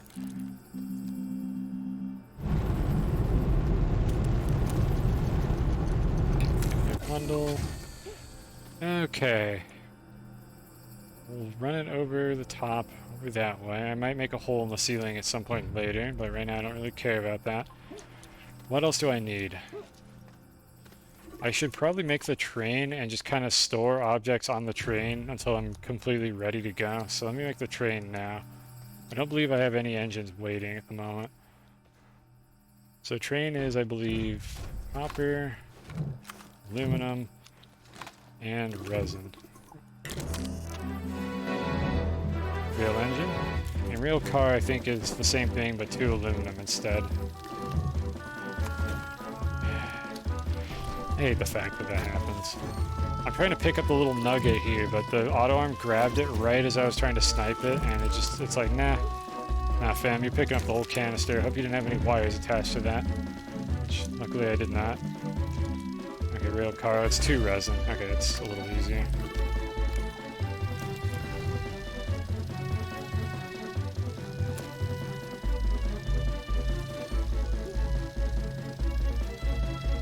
Once those are done, I'm going to temporarily grab one of these medium storages. And this one has stuff on it, actually. Oh, here's one. I just need to be able to store some stuff on the train to shuttle things over there, because my inventory is probably not going to be good enough. I need an auto arm. I need a medium platform A. I need a storage sensor. I don't think I do. I might be able to hold these in my inventory. I'll bring the extractor first.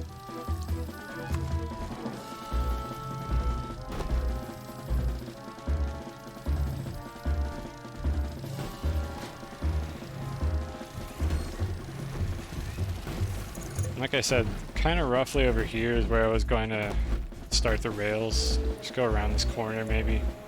I don't care too much if I fuck up this edge. I need to move these around later. That's an off-stream activity to just meticulously shuffle things around, because it's not very interesting to watch. Alright, so I need to carefully make sure this doesn't connect to anything that it's not supposed to, which is going to be harder than I thought it would be. This game is really aggressive about this. This is another reason to use rail stations for this, I think. So for now, I'm just going to set it up over here where it can't connect to anything. And I will move these at some other point in time and set up proper rail stations so everything's connected the way it should be.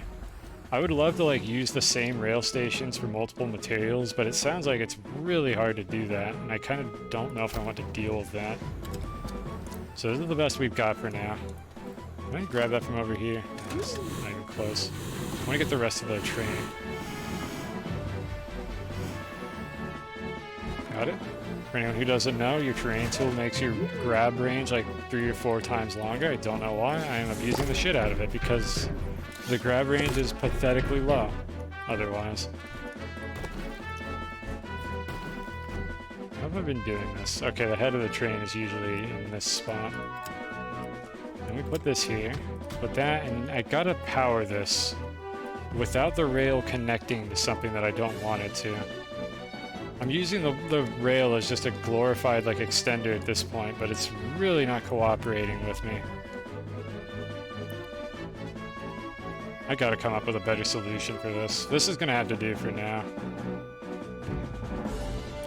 Do it right there. I'll just put this random ass media platform here. Hopefully this is enough. Okay, good enough. As long as it works, I can fix it later. I just need to have power on the other end so that I can move the train.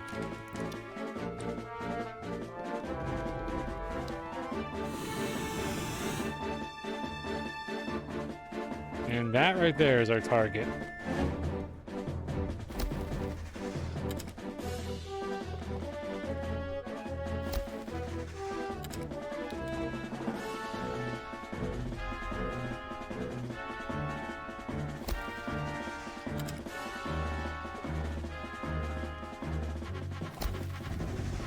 Carved a little bit. Oh. We need to get rid of this. This thing is, even if I have the snail that gives me invulnerability, I don't want this thing shooting at my ass.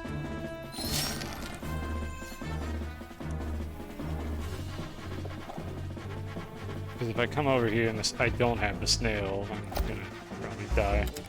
Alright, this one's gonna be a little bit janky because it's up on the wall, but you know, it makes for an interesting problem here. For anyone who might be wondering why I don't just use scrap to do all this, I specifically have a policy for this playthrough to keep it more interesting, and that is I'm not allowed to automate scrap trading. Like, that's the rule I've set for myself. Like, I can use it manually if I want to, but I'm not going to automate it. I would rather have the logistic problem of actually setting up these rail lines and experiencing the, like, just how to solve those problems instead of just making a scrap factory and doing nothing but that for my entire playthrough, because that seems really boring. Yeah, so that's a juicy deposit. That's very good. The bar is like 2/3 filled. So this will last a really long time when I use this deposit, which is good because it's a pain in the ass to go up there and grab from it. So what we need is an auto arm over here. I'm going to have to eyeball this a little bit. It's going to be kind of a hassle, especially because this game's camera is so fucking bad. Okay, that will be able to grab off the top of the extractor. Slap that in, lock it. And then we need a rail station, and this is going to be interesting. Like, we don't need a rail station, but I kind of would rather have one. It makes it a little easier to move the trains around. I could put the rail station on this end, I suppose, and just load the train with the auto arm. Oh, I need a storage sensor as well. I think I'll only put the rail station on the receiving end, where I need more confined spaces. Let's see here. Where are my sensors?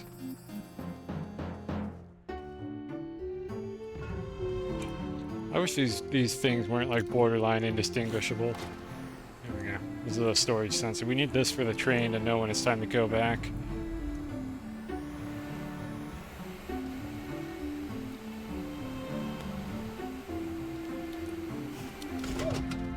And what I've been doing is just kind of slap it on the side of the train. We want it to be full or empty. Just attach it. Okay, good. So we have that. And what I'm going to go ahead and do here is set up one more of these right here at the output. And that should be able to load the entire train.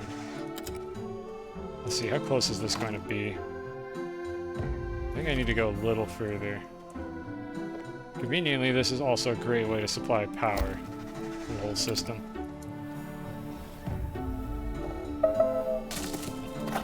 I have no idea how the train decides what direction to go in when you start it, but it picks the correct one.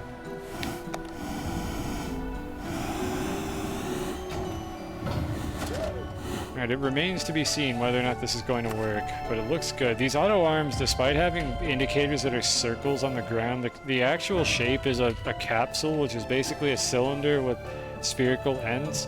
And the capsule is like fucking 10 tiles tall or something like that, so I don't know why the devs didn't just depict it like that, but they can actually reach things that are way above the circle that you see on the ground here. So like, it can reach the top of this auto extractor, and it can reach this train, assuming that I aligned it correctly, which it looks like I did. So what should happen here is this train is going to fill up on wolframite, which is this tungsten ore here, and then it should auto send itself back when it gets filled. Take some notes. I mean, maybe, again, if anyone's learning stuff about this game and has questions, I'm more than happy to provide answers.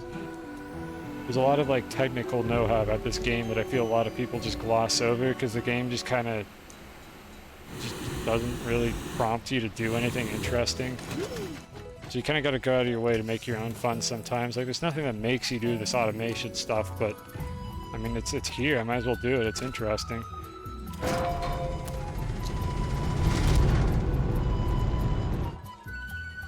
Okay, so while we're waiting for that, I need to think about what to do over here. The problem that we're having, besides shit getting put in my backpack that I don't want, the problem that we're having here is these rails are super fucking aggressive about connecting to each other, like ridiculously so. In fact, I wish they had a piece that wasn't like that. And if I create rail stations, which are these things, I think the ones in the back, I don't know if that's going to help because the rail station still connects on both ends. And we'll do shit like that without my consent, which thankfully didn't end up mattering this time around, but it's definitely an active concern of mine. I need to disconnect this one. Like, it's so hard to not have these connect. I don't even know where the hell I can put this where it won't connect to anything for a second so I can articulate this. So, I mean, here's a problem I need to solve. How do I do this? How do I have like a condensed like system for this where the trains won't constantly cause problems? And I think that's where you're supposed to call and send the trains. So let me think about this for a moment. Need to hydrate real quick.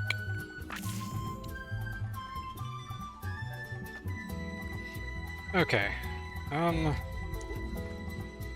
You know, it might be time to figure out how to do this correctly. And by do this correctly, I mean, instead of one rail line per material, how can I have one rail line facilitate multiple materials? And I feel like the biggest mistake I could make in this situation would be to have multiple trains, because they will just deadlock themselves immediately. So I can't have multiple trains unless I have like a flow system where there's two rails, one going forward and one going back. And then what I would have to do is switch my infrastructure to be like a calling system. Like the way I have it set up right now, the train detects when it's full and then the train sends itself back along the rail. It doesn't know where it's going, it just follows the rail. And since there's only one path on the rail, it ends up back at the station where it's supposed to. Speaking of that, let's see how this train is doing. Make sure we got the first half of this set up. But I've been thinking that's probably not a very good solution. The auto arm is not doing anything because I didn't turn it on. It's always something stupid, isn't it?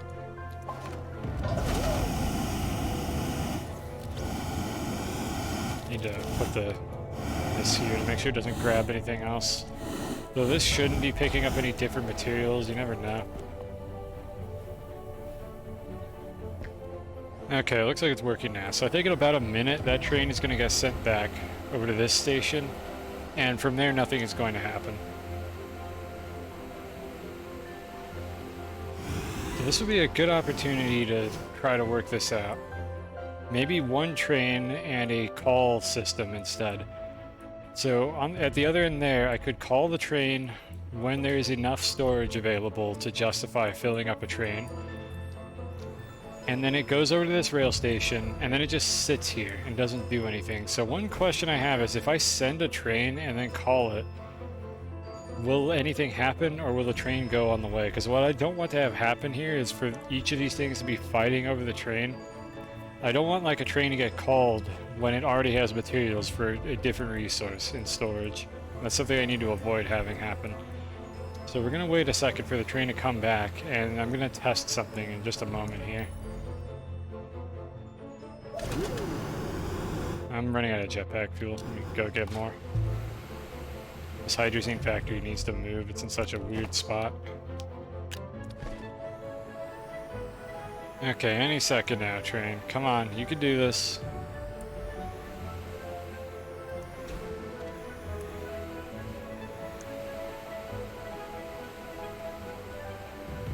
Got one more. There it goes, and it's heading back. Alright, so the question is, what if I call it while it's on its way over? Let's see what happens. It immediately gets interrupted. That's not good, because that means that these fuckers can just keep fighting over the same train. I wonder if the stations have a way to not do that. Okay, let's see. So if I call the train... Oh, interesting. You know, maybe it's different. So what was happening here is the train sent itself. And I wonder if maybe if you call the train, you can't... It'll ignore other call signals if it's called initially. That might be what happens. So that's good. Maybe this is viable then. We might actually be able to do it like this.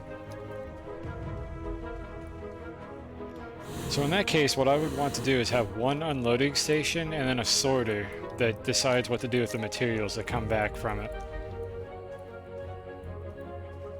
So that's what I'm going to set up here, I think. Let me move this. This might carve some of the terrain, but that's fine for now. Yeah, it carved a hole in the ground because this game is stupid.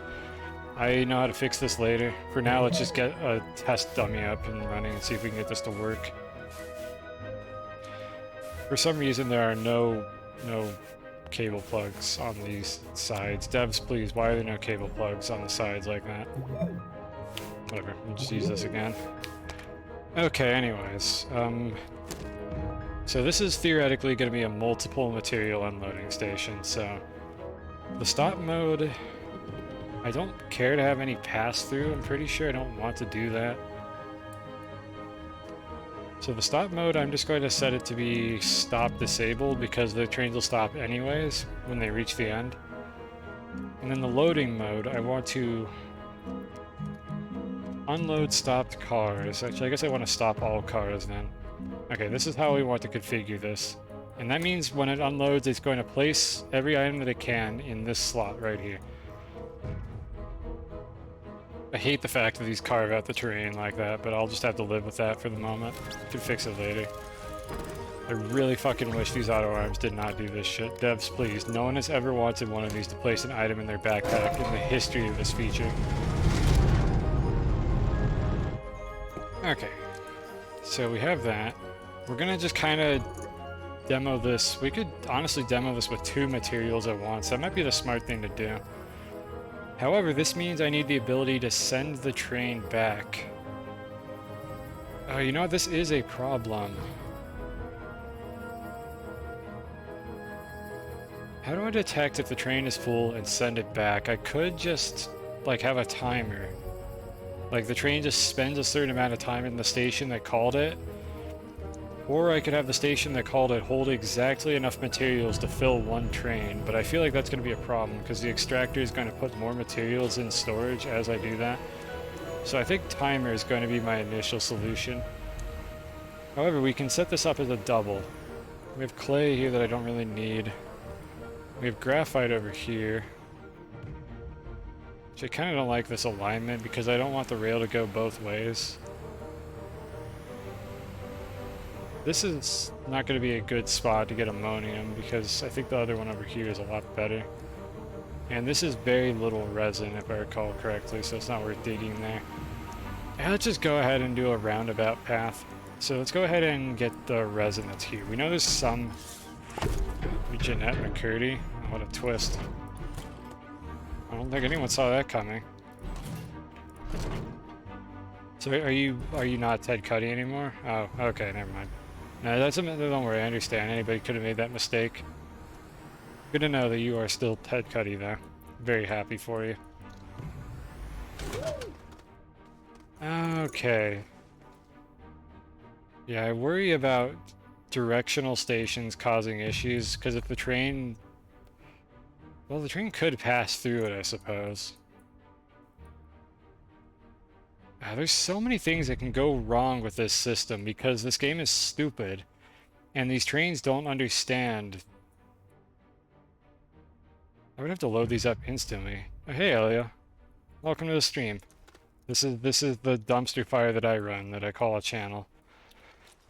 We're, we're trying to solve rail logistics with a system that really doesn't make it very easy to do that. Let me get a button repeater. I'm gonna have to do some trial and error here to see if I can get this to work. Because this is a mess right now. I have no idea what I'm doing. Did this come back with any rewards? No, it does not look like it did. Alright, I got a billion button repeaters. You can store them like this for whatever reason. So one of my questions is, what does this even do? This is a receiving socket.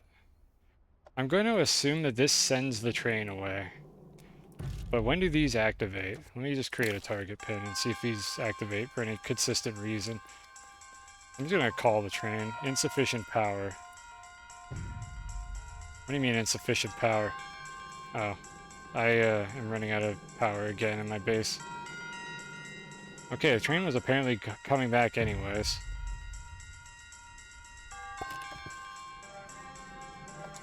We're gonna have to fix that in a moment. There we go. That's what I meant by it unloading automatically, by the way. The train just does that. So what does this output do? First of all, what happened here? Did the train trigger this when it came into the station? Yeah, it did. Interestingly enough, okay, it also triggers on the way out. So this little sensor here seems to just detect that. What about this one? Does this one detect it in the other direction, or do they both trigger at the same time? Okay, it looks like they both trigger. I think this is just train enters or leaves station is what triggers these. So I get no directionality on them. They're not terribly useful.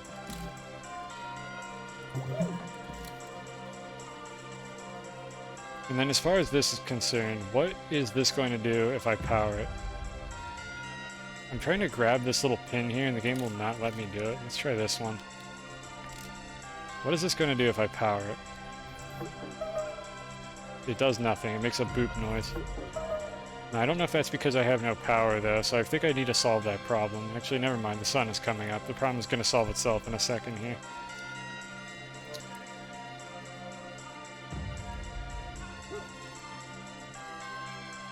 I'm waiting for the power bar. There we go. Okay, the solar panels on the gateway just turned on. So we should be able to activate this. Doesn't do anything. Which I think is a good thing. Now what if I activate the other end? This, I'm guessing, is going to send the train. No, it just doesn't do anything. Is this a call? Maybe this only calls trains. It doesn't send them away. Let's see. We'll put the train there. Okay, I don't know what this does.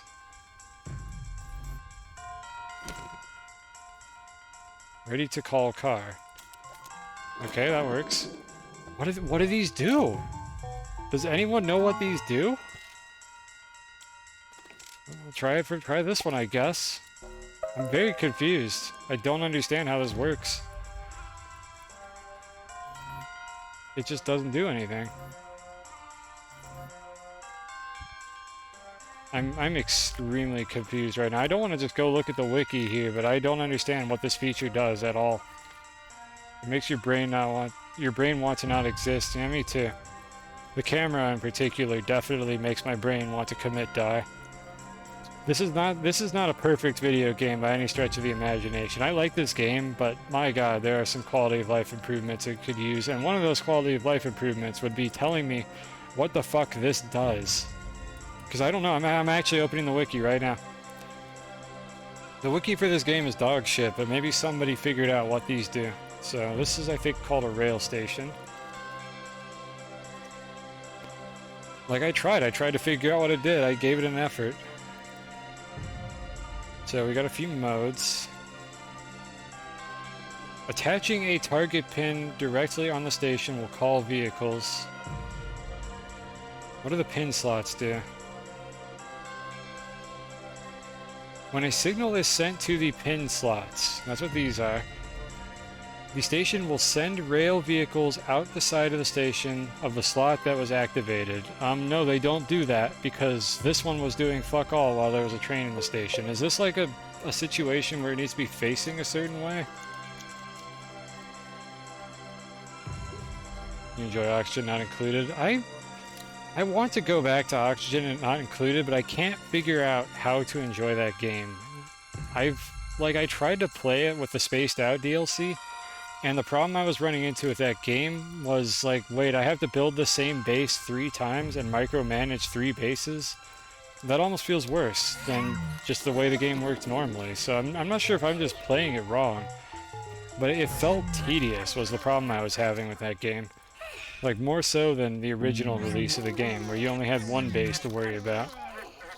But I don't know, maybe I'm not understanding it correctly, but when I realized that it was a huge pain in the ass to automate any of the space launch related stuff, I kind of lost my boner for the game and just didn't want to play it anymore. Like, at some point I'd love to, like, learn how to play that game, or maybe it's just not the game for me, but I don't know what happened with it. I want to like the game, I just can't do it. So anyways, that activates the station and calls the train. This is supposed to send the train away. It doesn't send the train away. Stop all cars, unload stopped cars. What if I need to put it like this? What if this game is stupid and it just wants to do this? You figured out the dumb stuff and ignored the space travel. Okay, I'm not sure then if you have any more insight to share. I don't know, I might try the game again at some point, but it just feels very tedious to me to get anything to happen.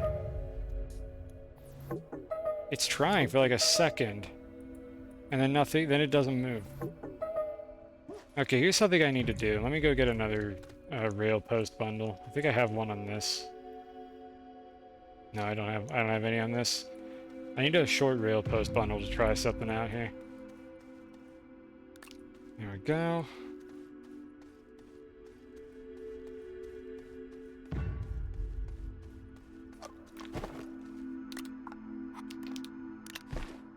Okay, so what I'm wondering is, do I need one over here to prevent some of the jank?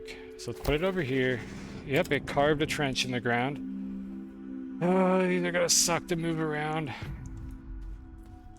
Let me move the train off of this. An automated killing system.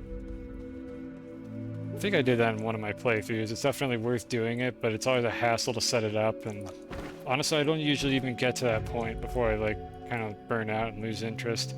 It's a game I really want to give a chance. So maybe someday. Let's see what happens here. Okay, we have called the train. According to the wiki, this fucking target pin should send the train away. It does. But I need to stop the train. I think it had something to do with me not having a rail on the other end, so the train maybe didn't fit in the station? It kind of works.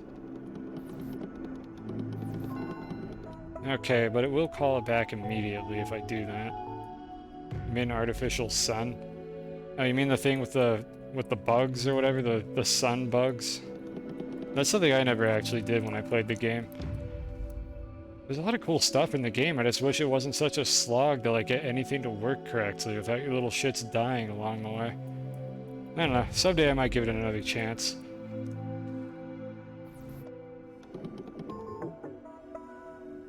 Why would that be a recall failed, but it still stops the train? I'm trying to make sure, chat, that what I'm trying to do here is actually possible before I do it. And what I'm trying to do is have one train service multiple resources. That's what we're going for here. And it is very difficult to tell if things are working as intended or not. Okay, if I send this one away, will it move? Yes, it will. Okay.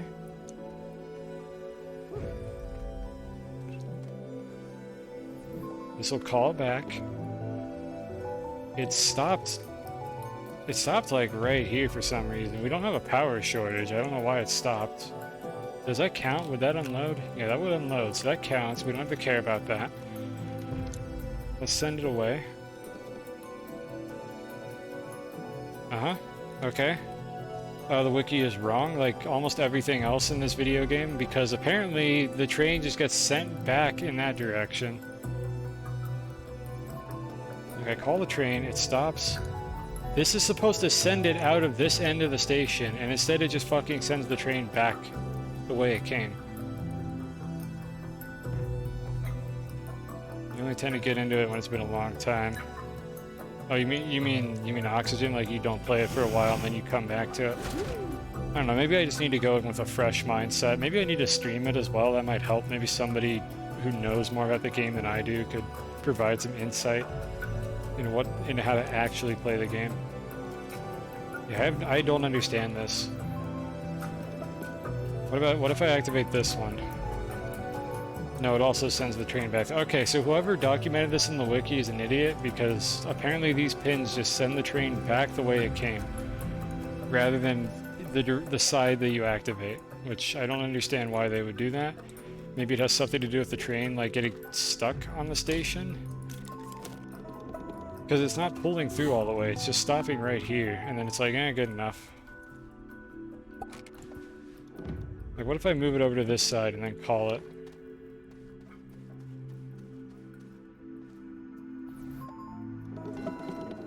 Alright, so it pulls into the station, and then what is this one going to do? It's going to send it backwards. I don't understand. I don't know if the feature doesn't work correctly or if I'm not using it, because this game is so fucking, like, ambiguous. I think it's just not working correctly. Recall paused. It fucked indeed. Okay, so it stopped the cars. What does this do? How would I unpause it? Would it leave on its own after it unloaded in that situation? Oh god. Oh, this is a mess. I didn't think this would be this bad, or I would have looked into this off stream. I thought it would be fine. Can't believe that's an emote. Oh yeah. That's an essential. That is a Cosmic Ocean essential. Okay, so what that did was it stopped the train. I think I need to take this storage sensor off. This might be interfering. Let me move this over here. Yeah, go ahead and add that to your own channel. It's a fantastic emote. It's just every CO run just ends up being like that. Like, I tell chat to start spamming it after I've been in a level for 3 minutes and a ghost jelly shows up. Okay, just in case that sensor was fucking with anything, here we have a train. If I do this, it goes backwards. I can call it. If it stops early, if I use this one, it also goes backwards. I can call it. And then if I pull it through to the other side and then use those, what does it do?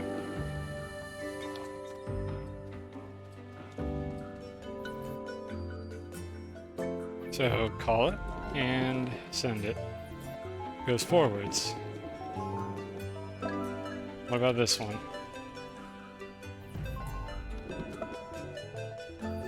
Goes backwards. It's bugged. It just doesn't work. Alright, so this feature doesn't work. Devs, please fix. The direction that these things send the train in is fucking arbitrary. So we're not going to be able to use that feature because it doesn't work. So the next question is, what can I do instead? We have like 2 hypothetical resource deposits to play with here. One here, one on this end, one train to service them both. I need a system where I can call the train and be quite confident that I'm not going to have any problems with the train, like having the other material along the way. So like I want to call it over there when there's tungsten waiting for it. I want this to be able to call it at the same time, and it just goes to one of those and like doesn't go to the other one. The problem I could see there is, what if I call the train doesn't show up, and then nothing happens? Devs, please. Stand up. You got some good sleep, woke up from a nightmare. I'm sorry to hear that. Hope you're alright. Just put this on the ground here. This is my like waking nightmare right now, is what I'm dealing with here. I'm dealing with an automation system that is like one step away from being competent enough to actually do what I want. You're coming back in a few hours and you hope I'm sleeping. Yeah, me too. Yeah, I've only been streaming for 5 hours. I hope you can get back to bed soon. To the soothing, relaxing predicament of a video game with a bad camera and logic that works 90% of the time. And then the rest of the features in the game are bugged. Now, as far as this goes, I am not sure what to do at this point. God, the system is so close to working, but it just doesn't. It doesn't quite work, and I'm trying to think how to salvage this without having to have one rail line per material, because I don't have room for that. Like, I do not have room to have one rail line per material because these fucking rails are so aggressive about connecting to each other that it'll end up being the same, like, convoluted rail system, like, all tied together in one spot. I gotta think about this. What do I do? I'm open to suggestions, but I don't know if anybody else knows about this more than I do, and I don't know a whole lot about it. Yeah, we don't have a whole lot of options here.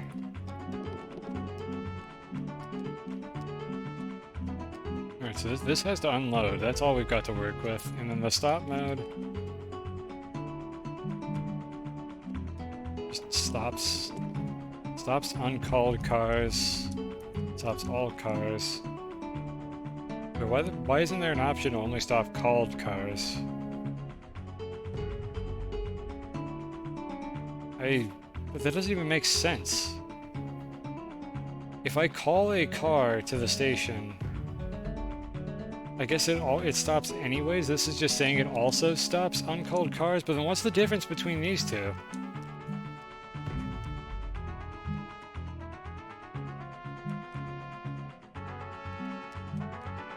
I'm so confused. It'll always stop a called car. Yeah, that's the thing. It should always stop a called car. Well, let's see here. Stop disabled. Let's see what it does. Let's call. Car stops. Okay. None of my struggles always put you to sleep. I'm glad I'm good for something. I've made my contribution to society.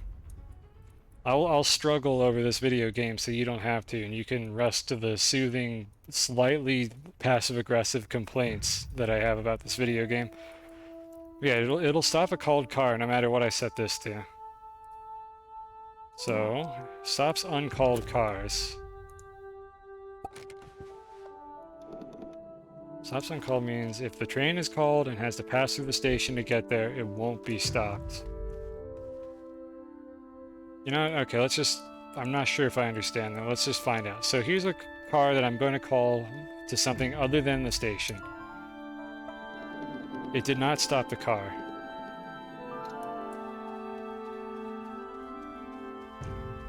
I would say that was an uncalled car. Unless uncalled doesn't mean called to the station, it just means uncalled to anything.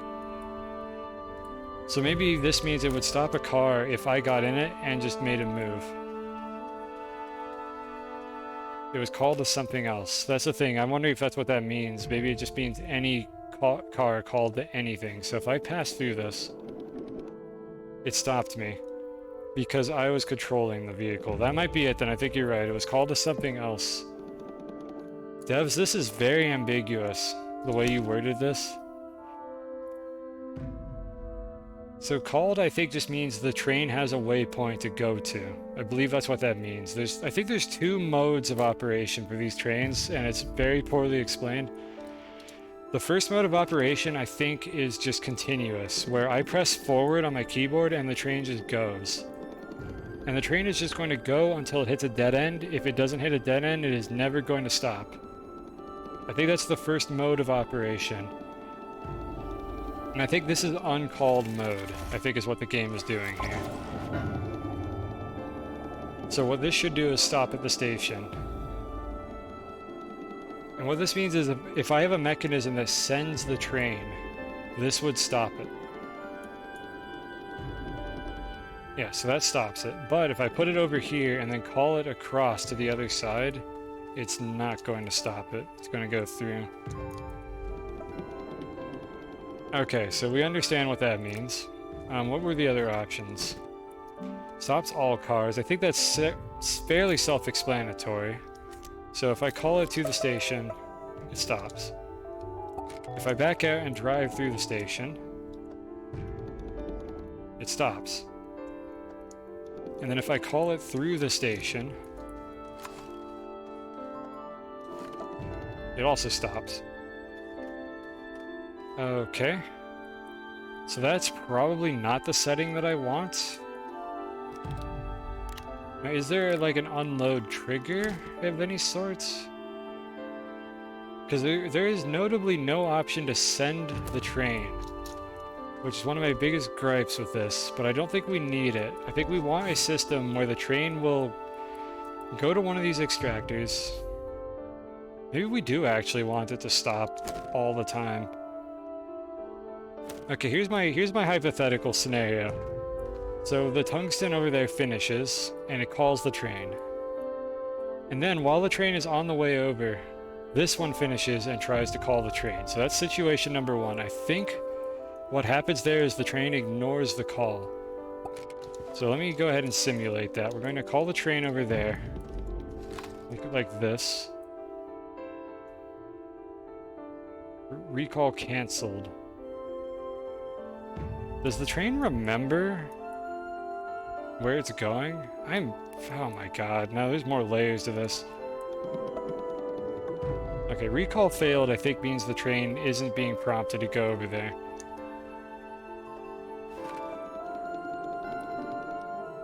Recall paused, okay.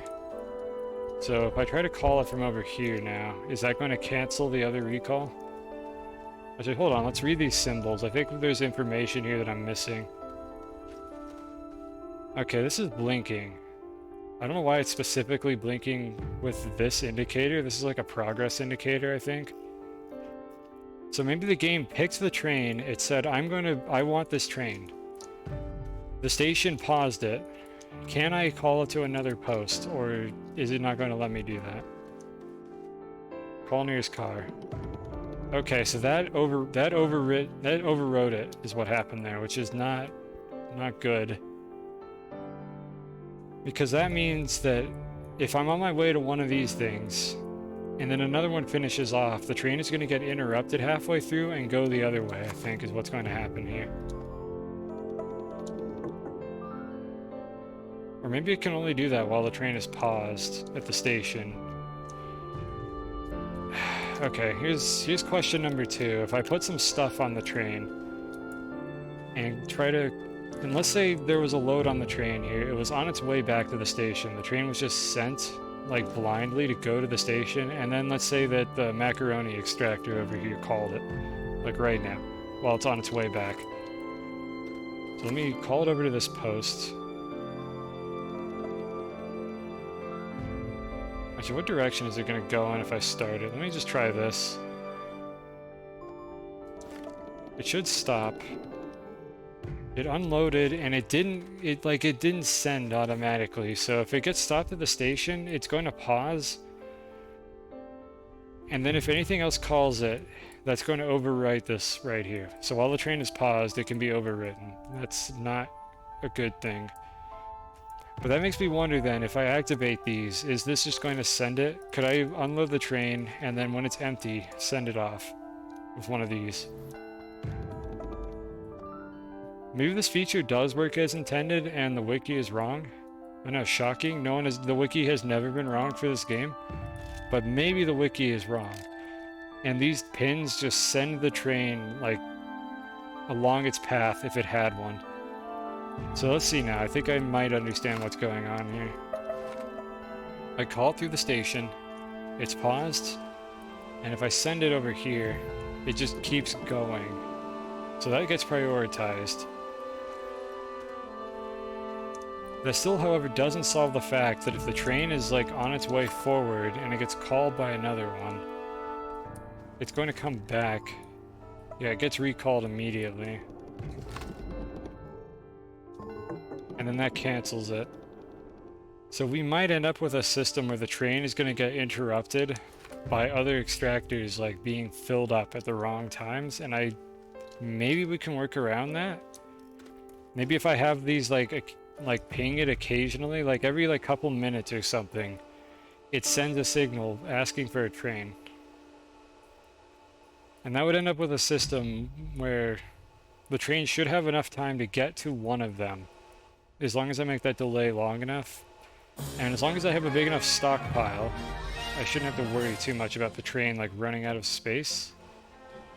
Like, if I have a storage canister that can load up a ton of materials over here, then I shouldn't have to worry too much about like wasted mining opportunities. I think I'm gonna go ahead and try to build it with the current system as it stands.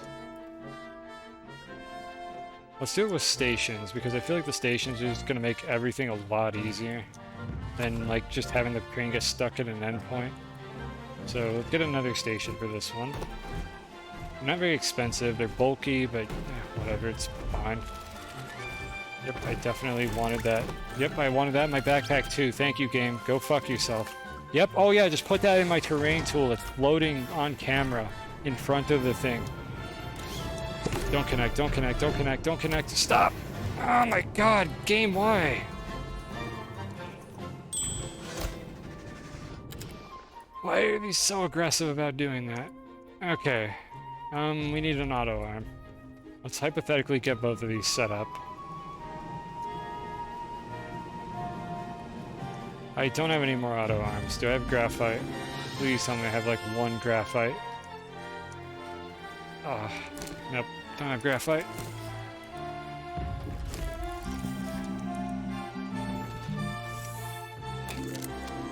How are we doing on power? It's rough. I need more batteries as well. How much lithium do I have? I got a few things I need to do here. Maybe let's make more batteries while we wait.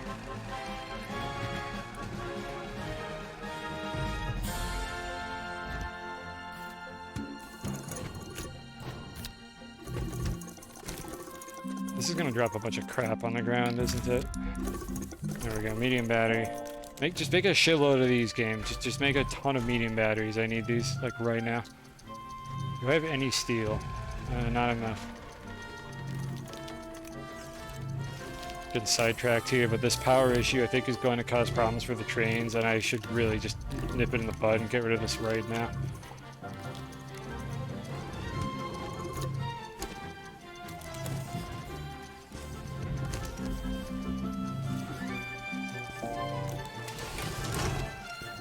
We're doing on argon. Getting low, but we have a little bit left. And I can go get more. I already have a farm put in place here. Alright, so while that's going on, how are we doing on the batteries and the research? Let me just use more power. Yeah, it's sprinting really slowly. I don't think I dropped too much crap on the ground at the very least.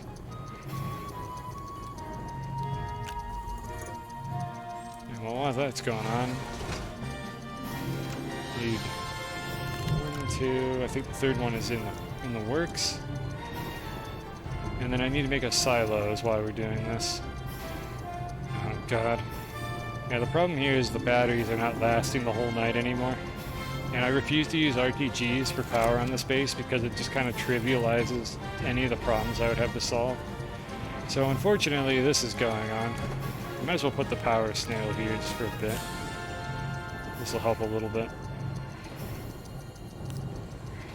Like, I'm using RTGs only to power rovers and Aatrox. Those are like the only things I'm using them for.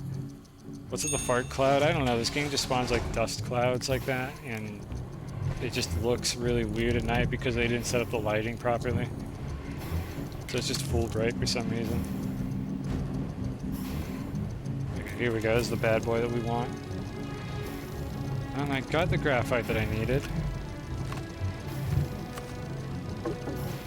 Okay, cool.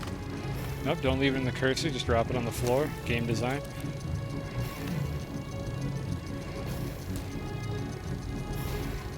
I'm gonna make more graphite now. We're gonna need this later. And I need a medium platform, not B. I didn't see what I was getting there. I need an A platform. There we go.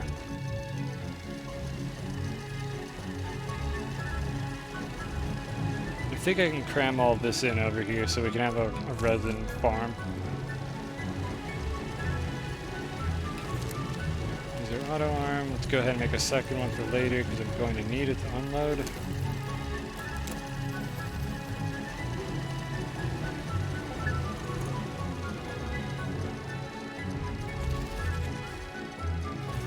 Okay, I've had enough of that. I need to fucking turn these off when the storage is full. These are pissing me off. Where's my storage sensor?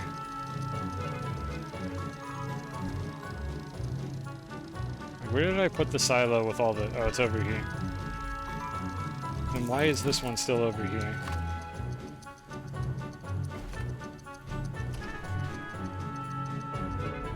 Storage. Storage.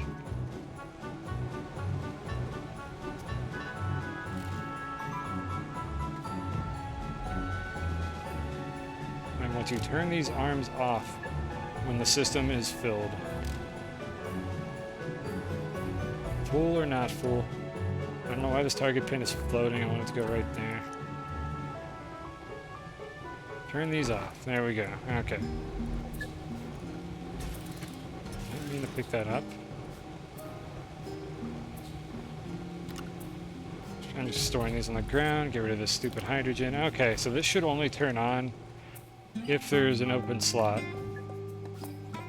Or it could just not turn on at all. Alright, because these... Okay, there we go. Yeah, that should be fine then. I think we have something that works now, and the arms are not going to put crap in my backpack all the time. Really wish I didn't have to do that. I think this is done printing, and it's daytime, so let me go make sure I don't print 16 of these things. I only need 12. Or however much I had in storage. Okay, that's enough. You can stop now.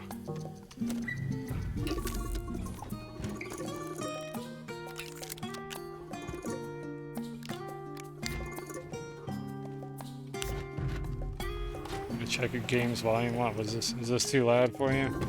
Imagine playing Final Fantasy while watching a stream where somebody's playing Final Fantasy music. That must fuck you up. I'm glad that's not me.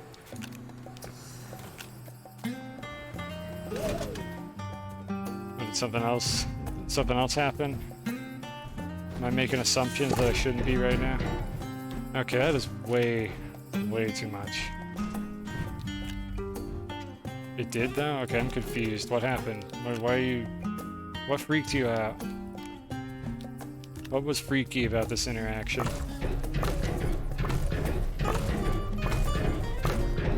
A delicious power.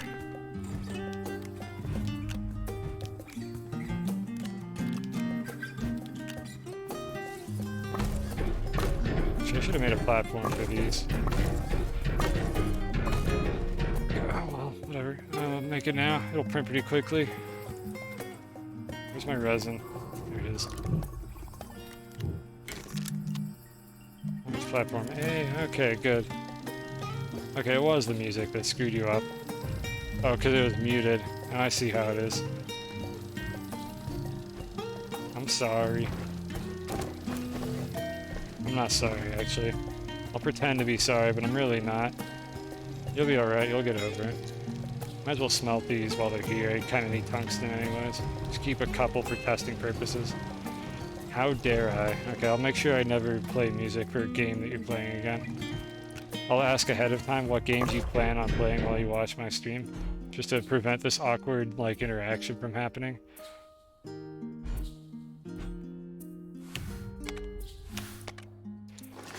Okay, I should be able to grab the resin and place it on this thing. Let me move this over a little bit to reduce the odds of it placing directly on the train, which I don't want it to be able to do. Okay, that should be good. Might as well turn this on. There's no reason not to. There's power. Oh yeah, I'm definitely not actually going to do that ever. Sorry, sucker. Okay, so let's see. We got that running. I think our power issue is going to be fixed in a second here.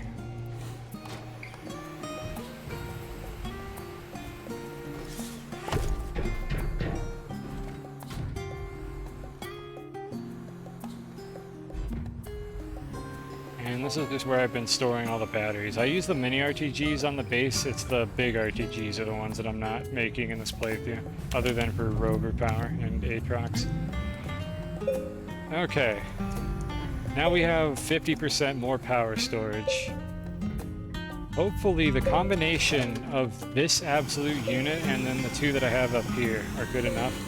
This thing is producing like 112 units of power per second, and the two up there I think are producing, I don't remember how much, like another 30 something.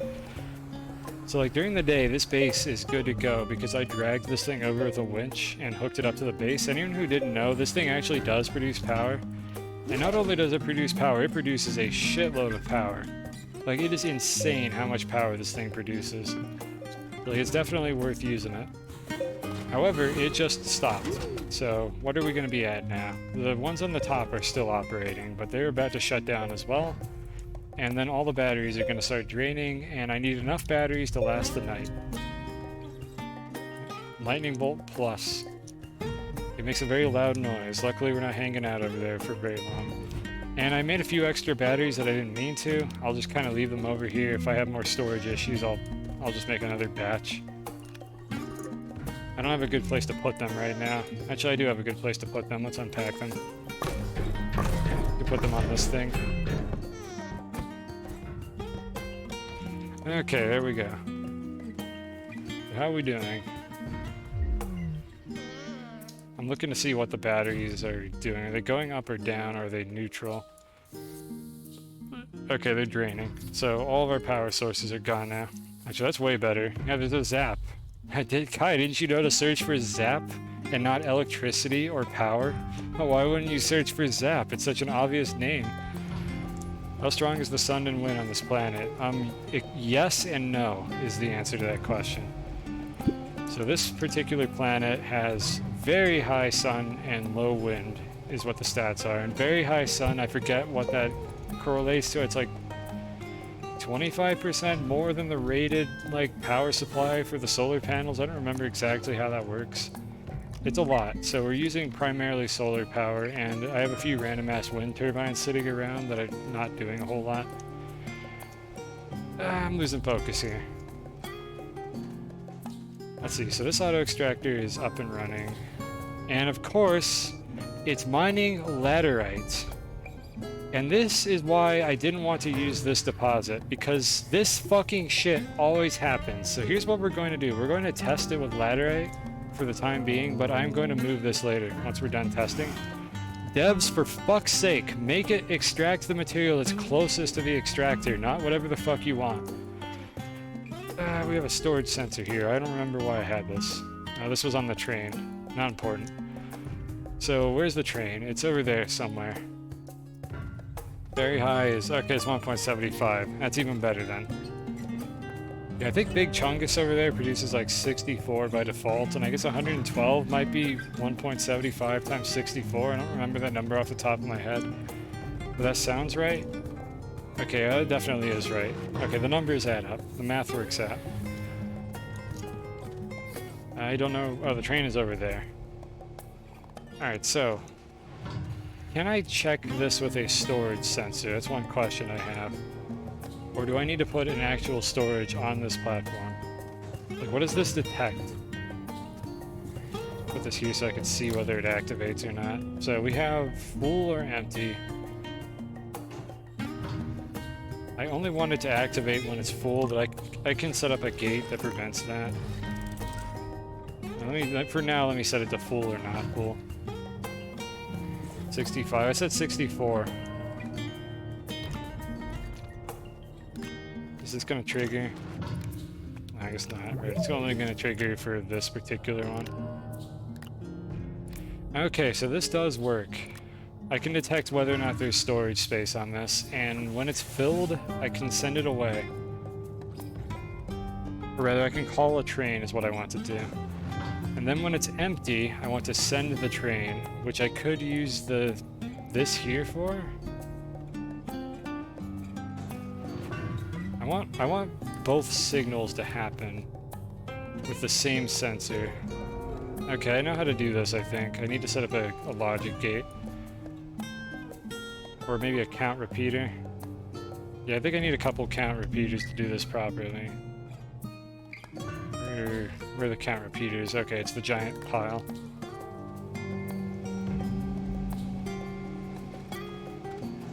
Okay, we want this to do two things. I'm just gonna put the pin right here. So it's gonna trigger on full or empty. When it's full, I want it to call a train.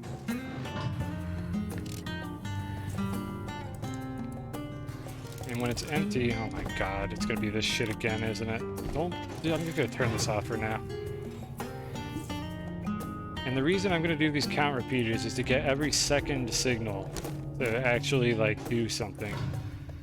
So when it's full, we send a train. Right now it's full, so I probably want this to not do anything when it triggers next. I do, however, need to activate this one. So let me grab this. Just need to manually add one to the count. Apparently that didn't count as clicking on that.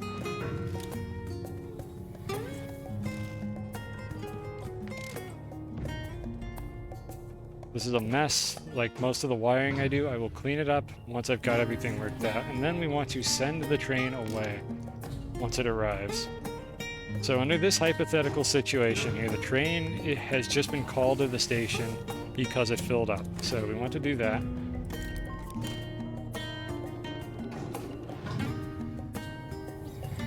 Alright. Okay, so this would empty out, and then this would resume call. Oh, interesting. I didn't realize that was actually one of the things it's doing. Okay, the train stopped. Loading mode, it was supposed to load, so it should load the train. This is going to be empty. It's going to trigger the sensor. The sensor is going to activate this count repeater, and it's going to increment this one. So it's not going to call, it's going to send instead. So we want to load stopped cars. Why did that not activate? Does this not... Okay, what is the sensor detecting now? Is this not empty? Is my idea not going to fucking work because the game thinks this is not empty? What if I move the train? What if I just move the train out of the way? Does this count? Is it detecting the contents of the train? Oh my fucking god, it is. So that triggered empty after the train left. Oh my god. Alright, let's use a medium storage for this. I was afraid this was going to happen. And do I have any that aren't just locked up somewhere? Or have items on them? I don't have any medium storages that don't have stuff on them, do I?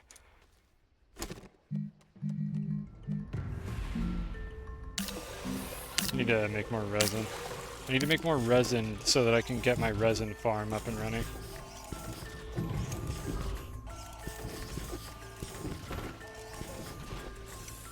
How much aluminum do I have? Can I send this again? Okay, I can send this again. This quest is like telling me to use like nanocarbon alloy to finish it, but like I have so much aluminum, and nanocarbon is such a pain in the ass to like automate right now that I just kind of am just gonna do the whole thing with aluminum. I could use, I think, tungsten carbide is the other thing I could use, but it's... I don't need to. I thought the last time they did this event, they actually required the upgraded material. I don't know why they didn't do that this time. Oh well. I'm cheesing it.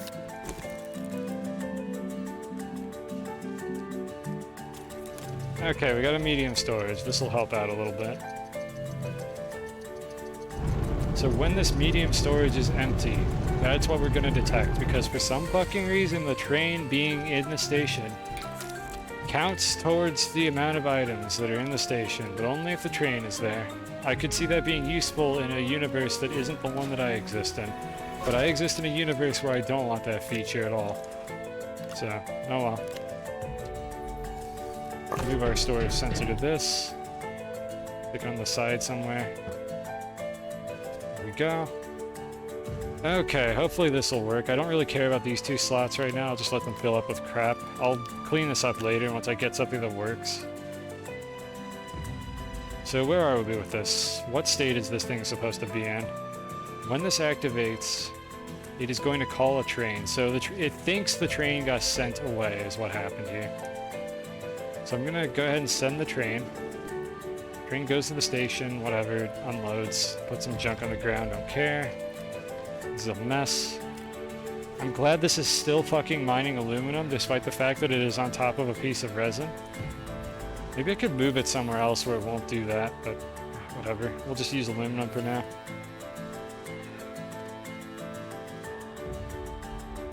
So let's see here. Let's let this fill up again, quote unquote. Actually, I need to grab these again. We're gonna go ahead and fill the storage one more time. And I guess it'll be 8 at a time because I don't have a better way to do this. Because for some reason the storage sensors can't detect like half-filled storages. Which is fucking stupid because they released a preview image for these storage sensors years ago that had the ability to pick the percentage of storage that you wanted to detect. And then they removed it. They didn't release it, they just didn't add that feature. So it's all or nothing with the storage sensors. There was like a sliding bar that they showed a demo of, like there's a GIF or something that they posted, and I was really excited for that, and then they decided it's all or nothing. You get either full or empty, full or not full, empty or not empty. You can't check like half full for some reason, which is really fucking useful if I'd be able to do that. But we don't have that technology. Okay, so I just saw the thing blink. That was supposed to call a car. Why did it not call a car? What happened here? Why did it not work? So it activated, it powered this count repeater, which goes back and... that's a segment pin, that's why it didn't work. Okay, so let's pretend that that worked. It called the car. It's gonna unload. Let's pretend that I had a storage on the car so there was enough room for it to unload.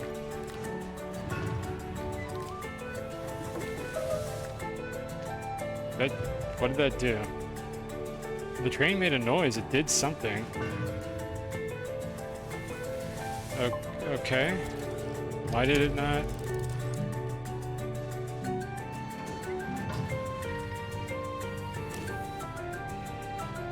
Why did it not send the train? I'm so confused, chat.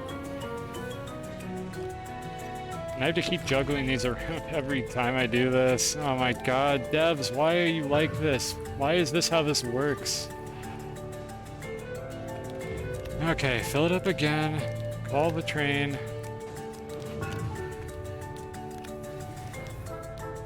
Okay, train is here. Train fills. Pretend that it emptied.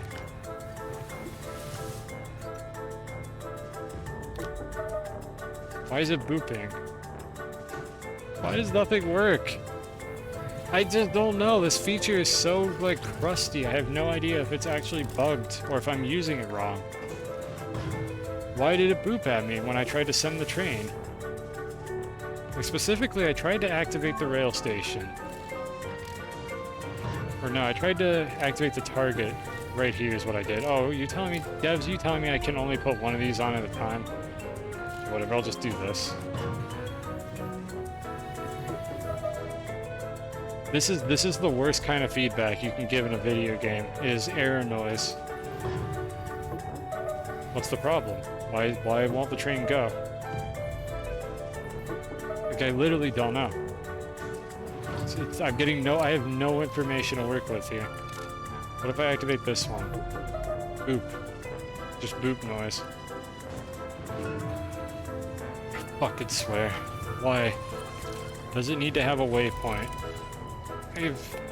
Maybe? I was able to do this with this station. I was able to just power these pins, and it was good, it was fine, it worked. I could send the train by starting the train here. I can use a proximity repeater. Let me go get one of those, I guess. We'll start trying other things, because this game doesn't seem to work correctly. I don't know why it won't do anything. Actually, hold on, is this the problem that I was having last time, where I needed a fucking useless, like, micro rail over here? Like this? Okay, let's try this. Can I send it now? Okay, so that went in that direction. So let's pretend that we sent our train to the station. So we called the train.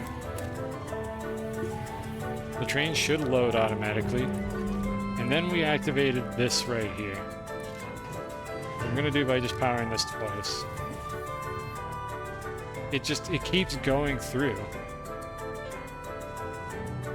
You've seen that the storage sensor was... You've seen that the storage sensor was hit or attached to the wagon on the train? That's how I was designing these, but the problem is that doesn't seem to interact properly with these stations. I could do that, I guess. I would need to make room for the... Fuck, this is such a mess. This is so close to being good. If I could just, like, ID these trains and just have, like, a better system to, like, send and receive them from the same station. There's no way to have the rails loop back and merge. I could have it loop around and merge. I don't want to. Like, that's more rails. I really want the train to just be able to fucking go back. But for some reason, the train goes to the station, it's called to the station, it stops at the station, and then no matter which of these two pins you activate, the train keeps going in the direction that it was sent in originally. Like, to the extent that I think the train literally refuses to move unless it can pass through the station. So you know what? Let's just do that. Let's just bite the bullet and see how it goes. Would it be a... pin it all the way back? I really don't want to do that. I could do that. I could, like, send signals with the pins. I really am trying to avoid doing that. Like, that just seems like such a pain in the ass. But if it comes to that, I will do that. I've considered the possibility of having them the stations actually signal each other, because for some fucking reason I can't get the trains to do it. There's a lot of, like, potential solutions to this problem, all of which have one problem that is preventing them from actually working. Like, it's so frustrating. It's just one little thing where the game is like, no, actually you can't do this because of this one weird edge case that we didn't fix. That wasn't supposed to happen. I didn't want those to connect to each other like that. I need to put a junction here.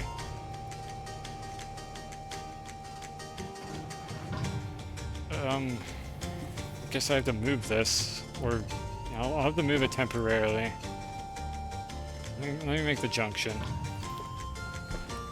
Right, so this is the other. Oh, cool! It's actually going to suggest. Oh, that's interesting. It's suggesting places I can put it on the rail. Oh, good, and then it fucked up my ground anyways. Well, I was hoping that would be a little bit nicer.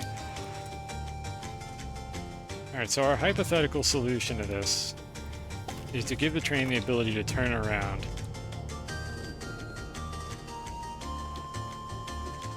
Let me switch it so it's facing in this direction. It doesn't look quite as janky. Turn around. Game? Turn it around, thank you. Okay, so it would come through, it would loop around, and then I would want it to turn a right and go over to this station. I don't know what it's actually going to do if I just send it, though. Calling the trains, like making the pin lines, like you said, Birch, is probably going to be the way that I end up doing this, and I fucking really didn't want to. But the more I think about it, the more that seems to be the most reasonable solution to this problem here. Well, let's go through with this idea and see if this gets us anywhere. Why is that not connecting? There we go. Okay, so what I think is going to happen here is the train is not going to know which direction to go in. So I'm going to have to, like, have this junction, or this one here, like, signal to the junction how to set up the connection. Oh, God. Because the easiest solution to this problem would be to have this station just call the train back when it's filled. Like, that's by far the easiest way to do this. Okay, well, let's go ahead and see what happens here. Alright, train's empty. We call the train. I'll just... which is the one that I was using for that, I can just call it here. Okay, we call the train. It's gonna load the train. And then, whenever in the universe I decide that the train is finished, I'm going to go ahead and send it. Where is it going to wind up? Oh, it went back this time. Why did it... Why? God, I don't understand. Why did it go back? Yeah, Shark, that is... Okay, I'm gonna show something here. Maybe people have ideas. That's what this system here is doing. I have a storage sensor on this train. It is detecting full or empty, and when the train is empty, it sends it back. The thing about this system, the reason why I don't like this is because I have one rail per train. And especially up in my base, I don't have room for that because these rails are so fucking aggressive about connecting to each other that they basically will form spaghetti immediately. What I'm trying to do here is have one train service multiple resources. Like, that's what we're going for in this situation. That's the thing that is fucking my shit up. Because the system that the devs put in this game is just like one step short of working correctly for every single solution that I've thought of so far. There's like one thing that doesn't work. And that's what's getting really frustrating about this, is I cannot figure out why there's just one problem with every single solution I come up with.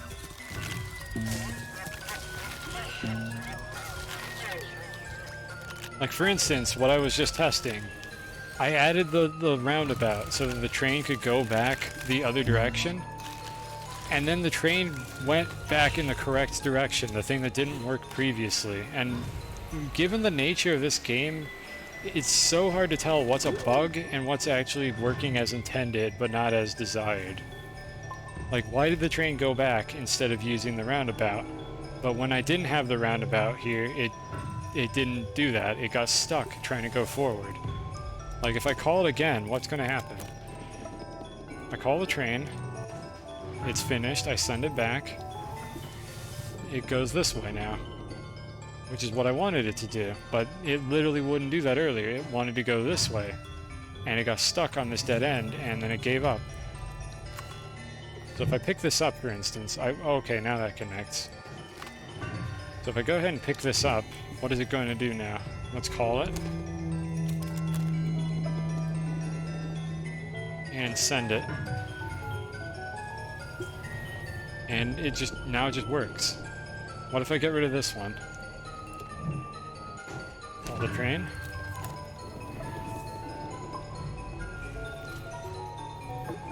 Now it doesn't work anymore. Like, just something, it just stopped working because of that one in particular. If I place this one again, I'll just slap it over here. It'll carve more terrain. Okay, now let's try it. Okay, now it goes back again. It's inconsistent is the thing. It feels unreliable. I don't understand why it is doing things. Now it works again. Why does it need this one here? It could fit in the station. What if I take the engine off? Let's reduce variables here. Let's take the engine off. There's no directionality to it. It's just a cart. Call to the station. It moves slower because there's no engine. That's not an issue. I don't care about that. Okay, we're here. And then let's go ahead and send it. And it goes back. If we remove this rail post... And that's not going to do anything. There's no train here. Oh good, it finally decided to start extracting the resin that was on the ground instead of the fucking aluminum. Now it doesn't work anymore. It's... for some reason, I need this thing on the end. Oh my god, why is this game such a fucking mess? What if I target the other one? Let's try that.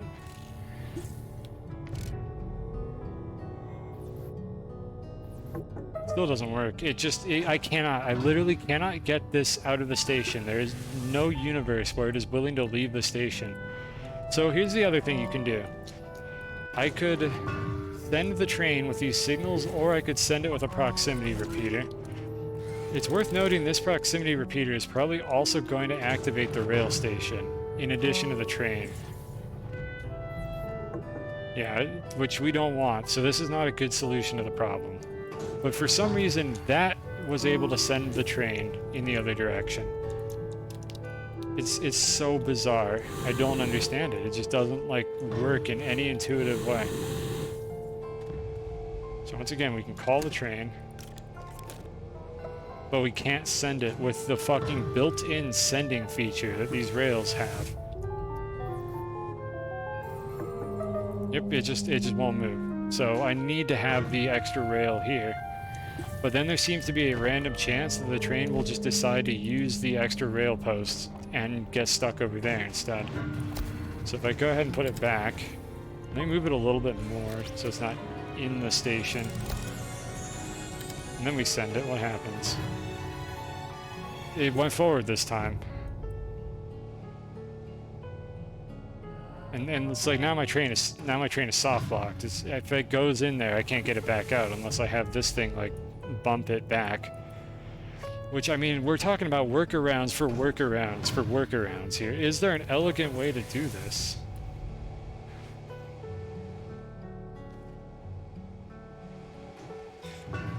I wonder if I should research some of this off stream, because this is getting to the point where I just don't know. And we could go back to the other solution, like the thing Shark said that I was doing earlier with these trains, where the train sends itself.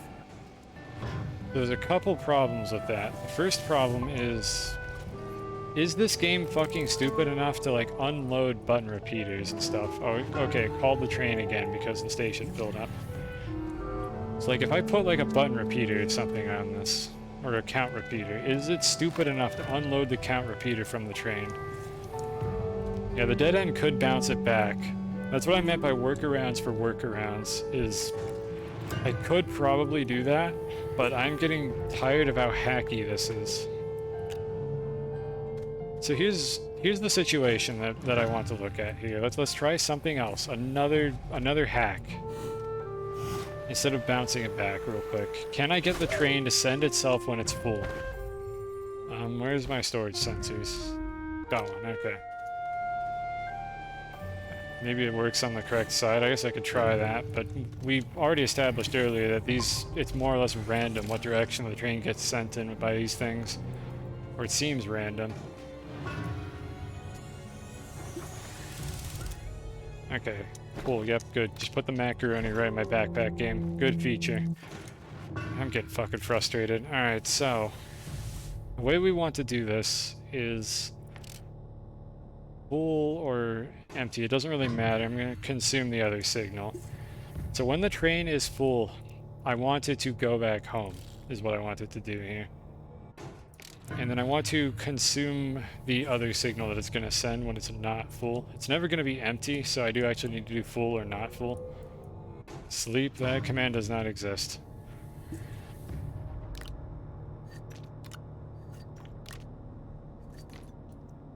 Have a good one? Alright, see ya.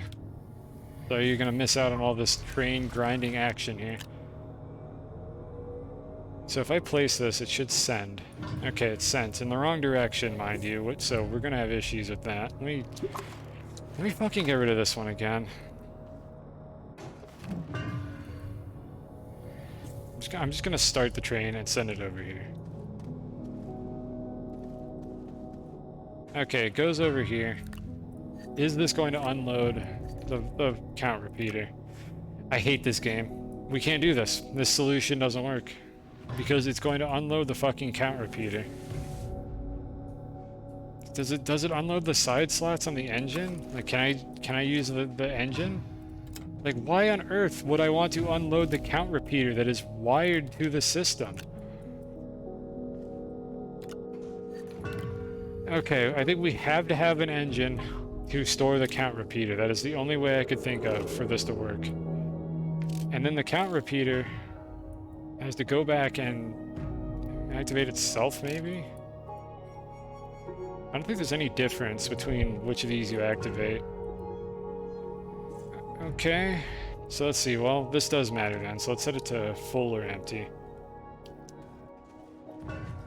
So it's out of sync right now. I need to consume one of its actions. And I can just use the button repeater for that.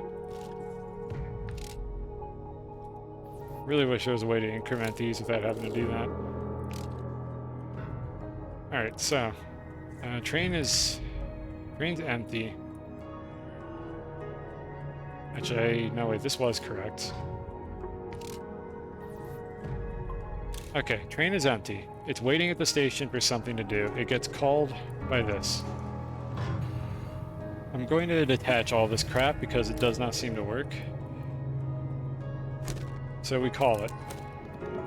I have things to unload. We load the train, it immediately sends itself back to the station. It goes over here. Hypothetically, it unloads all of its slots. And then it sits here and it waits to get called by somebody else. So this is good. Maybe we can make a hybrid of these two systems. The thing with the storage sensor that we know was working earlier, combined with getting called by the correct, like, station that has materials.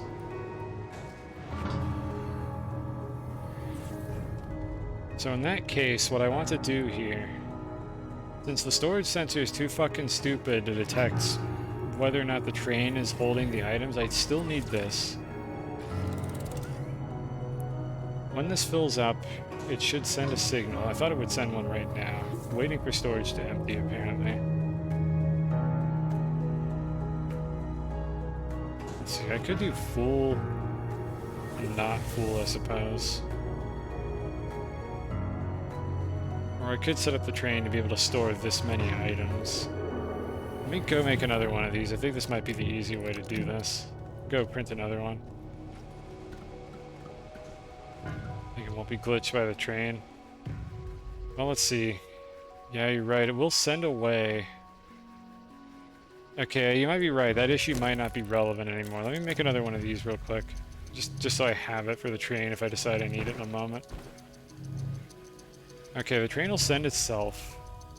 So it doesn't really matter what happens after that with the storage sensor.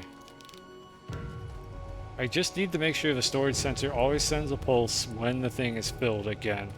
And I'm going to probably need to change this to work on a clock cycle anyways, where it periodically calls a train just in case the first one gets like pulled again by a different station. I get the feeling that's going to be a problem that I end up running into. For now, let's see, we only need one of these count repeaters, so let me just take this one and detach it from everything so it's not causing issues.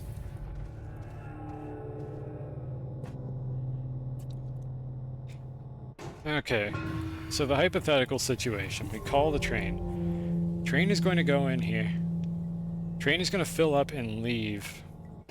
The storage sensor is going to be waiting to be empty. And nothing will ever happen. So if I put it directly on the station instead, what is that going to do? The station will be empty. There's exactly 4 slots. So when it empties out, it's going to consume that input with the count repeater. Nothing is going to happen. But then when it fills up again, it'll call the train. So I'm going to go ahead and simulate empty. Okay, so it just emptied out. The train just left. The train goes over there. And then we start filling up with crap again.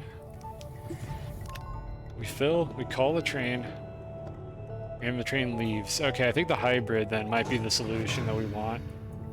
The train leaves on its own, but it gets called by the station that needs it, and then it goes back over here. It could just be set to full. I mean, you might be right. What do you mean? Let me get rid of this segment pin here.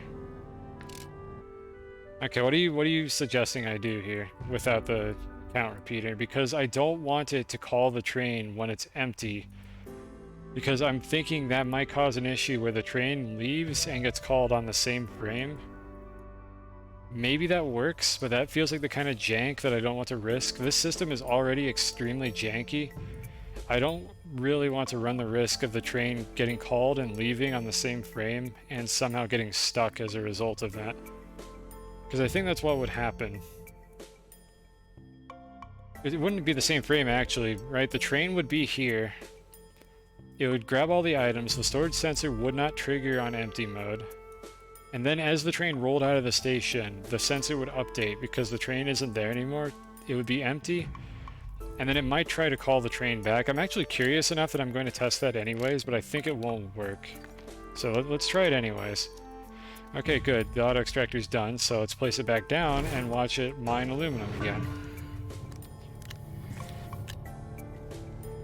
Okay, it's full. It calls the train. Train loads up. And that happens? Okay, that wasn't what I was expecting. Yeah, it needs to consume the empty signal, like, without signaling the train, because it's waiting for storage to fill. Which means the storage was actually empty for 1 frame, I think, and it triggered again. I think that's what happened here. And then the train just got stuck here. I'm gonna go ahead and just send it.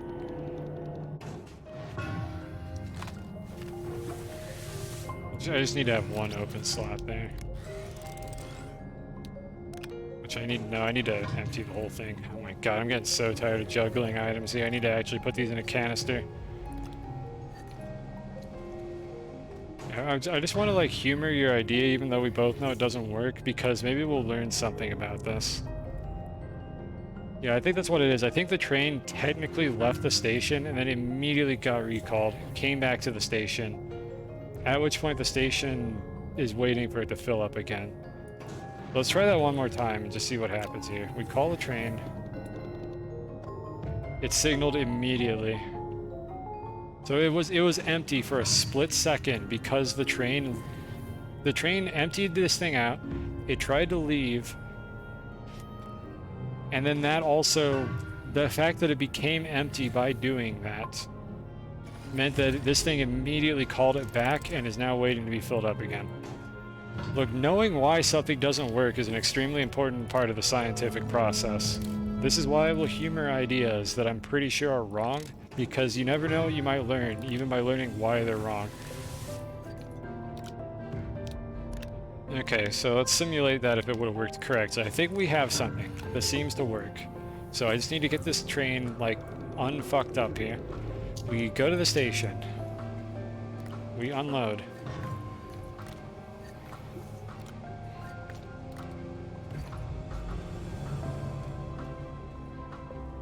Alright, and we wait for it to fill. Just whatever, doesn't matter. Call the train. Train loads up and leaves again. Okay, so we have something that works for a single train. The next question is, what if I have 2 stations doing this at the same time? Because one of the things I think you can do in this is this will automatically pick the correct path. So what if I had a second hypothetical station? Let me go get the last one. I'm gonna have to move these around later. I want to do it all locally, so this is a lot less convoluted. Let's put another one up here. This situation, this layout right here is probably going to usually be how this goes. I want to open this extremely far away where the game won't fucking connect it to a rail automatically when I unpack it. Okay, we'll just slap it up on the hillside over here, I think. I'll turn it around so it's a little easier to access that slot. Okay, we have 2 stations here, and I can juggle items between them as needed. Not the most convenient setup, actually. Let me move this one closer. Okay, right there. So let's set up 2 stations the exact same way. I need a count repeater, a storage sensor, and then I will just manually put stuff on it.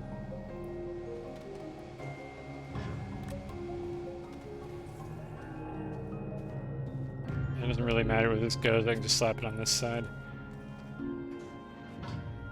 So we got our storage sensor attached to this. It should be set to full or empty. And then that just goes back and reactivates the station. So now I have 2 stations that could hypothetically fill up at any time. And a very inconvenient camera angle to do all this, because I can't quite reach them both from here.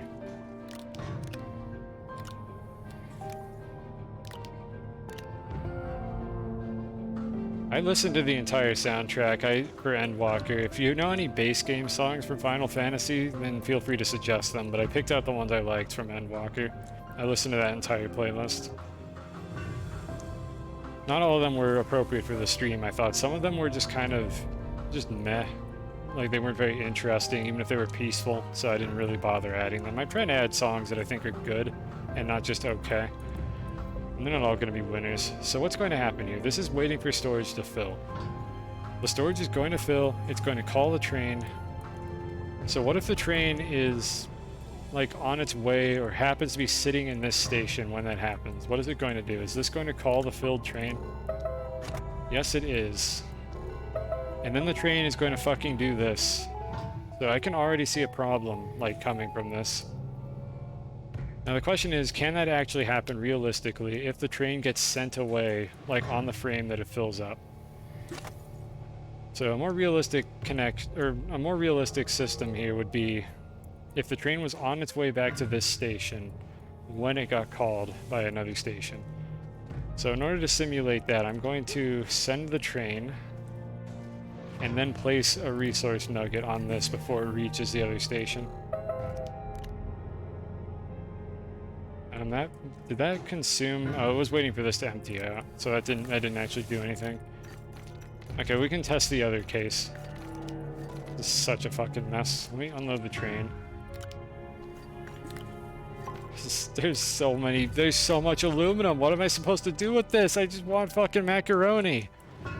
Why do the odd extractors do this? Alright, so what are we waiting for here? Waiting for storage to empty. Storage emptied. So it's almost full. Full or not full might work better. Actually, you might be right.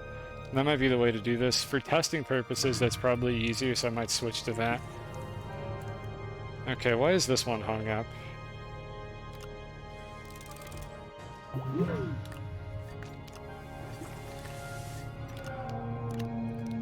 I'm gonna turn off the auto arm again because I don't want this automatically triggering. Okay, so here's edge case number 1. We have 2 of these. What do I want to do here? I'm gonna set this station to just not stop cars for a moment, and I'm gonna just send the train far away to give myself time to do this. Okay, train, just go over there. Alright, and then let's call it. I should have called the train, and then let's switch it to a different one. Recall failed.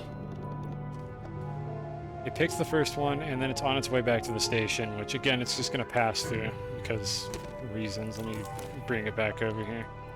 Okay, so that's edge case number 1.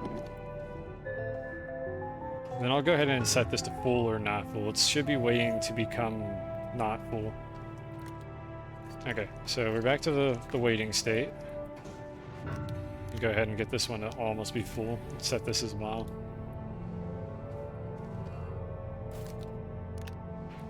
Okay, so what was state number 2? Edge case number 2 was, what if the train is on the way back and another station calls it? That was the thing I wanted to test here. Will it get interrupted? So the train is waiting for one of these to fill up, so I'm going to fill them both in quick succession.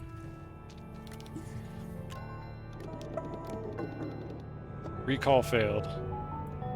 So what this, I think, means is I'm going to have to make these stations retry every now and then, which is fine. I could do that because they're not going to be able to queue up like a call. And if I just blindly send the train away, it's not going to know where to go. And I could probably set up wires. Laterite is under the package sensors. The laterite deposit, we looked at this through the ground. It's right here.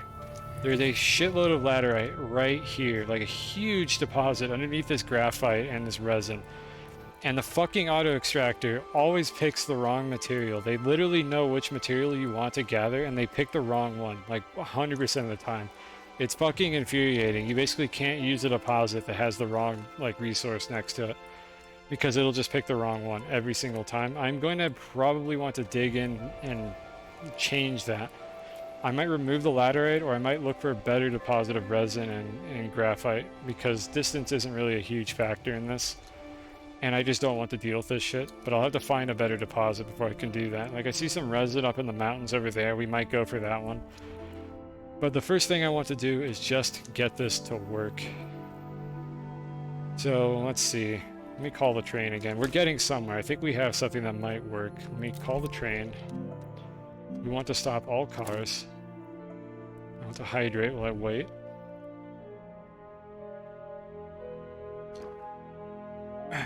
Alright. Train's coming back. So it knows how to traverse these rail junctions. It is very important that the train does not spend any time in the station, because that's when I run the risk of it getting called to another station while it is stalled in one of these. So it is imperative that the train leaves immediately. I cannot have a train get called to a station that's not ready to load it. So it has to happen instantaneously. We're just going to use the 4 slots for now. I don't know if I could use resource canisters. I think they're too slow. Because if I run the risk of another station calling it while it's waiting, it's gonna break everything. The whole system is gonna brick because of that. And the other system that I need is I need a timer system that'll periodically call the train while the condition is met, which is something I basically solved over here, and it's kind of boilerplatey, and I'm not happy that I have to do this. So before I go ahead and implement that, let me think about this one more time. I'm just kind of think to myself, I'm not going to talk for a second. How is there any better way that I could do this? Yeah, call while X, pretty much, and then you need a loop for that. So I guess to vaguely explain what this is doing here, it's very hard to tell.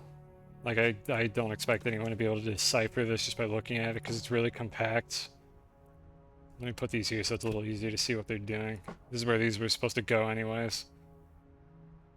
It does turn out you can put the segment pins just directly on top of the thing that emits the signal, and it's way more organized than placing them on the ground. I didn't realize that the game allowed you to do this initially.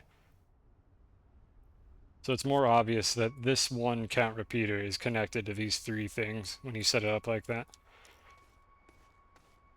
Okay, so anyways, this is an auto system. This thing sends a periodic signal until the condition is no longer met, and it uses an AND gate to do that.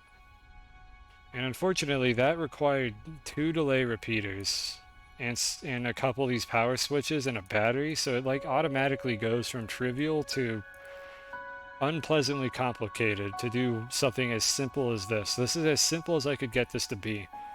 Again, a system that automatically like fires a pulse every few seconds, which is basically what we want. We want to call the train every like couple minutes until a train actually shows up, and I could do that by stacking count repeaters and delay repeaters to get like a multiplicative timer. I'd really like to not have to do this because it is going to be so boilerplatey having to build this for every single resource that I need to gather. And there's like 20 of them that I need to make. And then on top of that, we might find out that this doesn't work if there's a bug with it later, and I have to start all over, and I'm not looking forward to that. Boilerplatey as in I have to construct this thing 30 times. And then possibly find out that it doesn't work. Because there's no like more compact, efficient way to do this. But I can't think of a better way to do this. Like, these things are going to send the signal when they're full. You're banned on Nevstream for trying to help in Terraria. I don't know if you were actually trying to help or not, but welcome back. We are still trying to figure out how to fix the rails in this game to make them actually usable, because they're not very easy to use despite how many features they have. So what options do I have here? I kind of can't prevent it. I feel like I have no choice but to send a repeating signal. Like, as long as this is full, I need this to be on a cycle, which means I need an AND gate.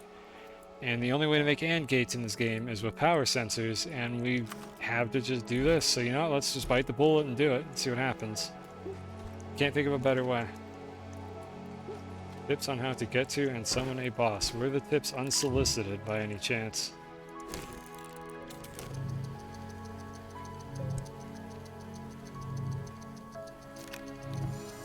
Otherwise, I don't know. It's just Nevgol being Nevgol.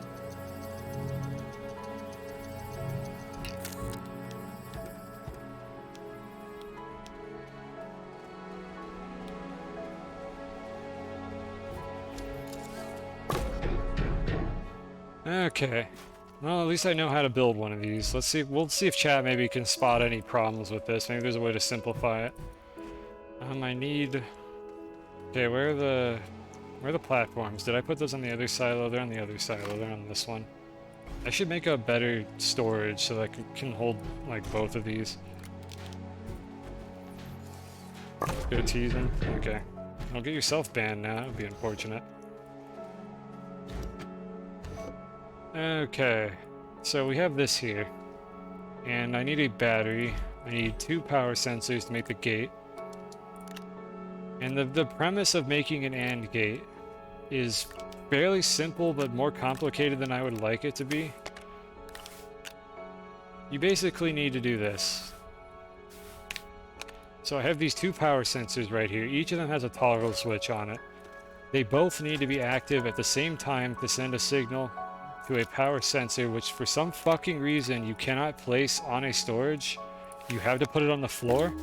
So this is going to be frustrating because every time I move this, I have to reconnect that. And then this target pin here basically carries the output from the AND gate. So this is going to pulse when the AND condition is met, and it's going to pulse again when the condition fails. And that's consistent with how this toggle system works for most of the other things in this game. This is the boilerplate that I did not want to have to build. But the purpose of the AND gate is to basically have a timer that will keep counting until the condition is no longer met. So if I wanted to simulate the condition being met, I'm going to use a button repeater for that initially. This first one is going to store that information. So I'm going to put the pin here. And let's say the condition is not met right now. So the power switch is turned off. This one can turn off as well. And then I need a counter that will periodically try to call a train. I'm going to have it call a train like every couple minutes maybe is what I want it to do. So when the AND condition is met, we want to call a train, which I'm just going to use a proximity repeater over here just to have a visual that's easy to spot. So the first time the condition is met, I want to call a train immediately. And then I want to activate a delay repeater, not a count repeater. We'll use counts in a moment. I want to activate a max length delay repeater. This is about 4 seconds. I don't know why the fuck they measured it like this. I think it's measured in 1/6 of a second.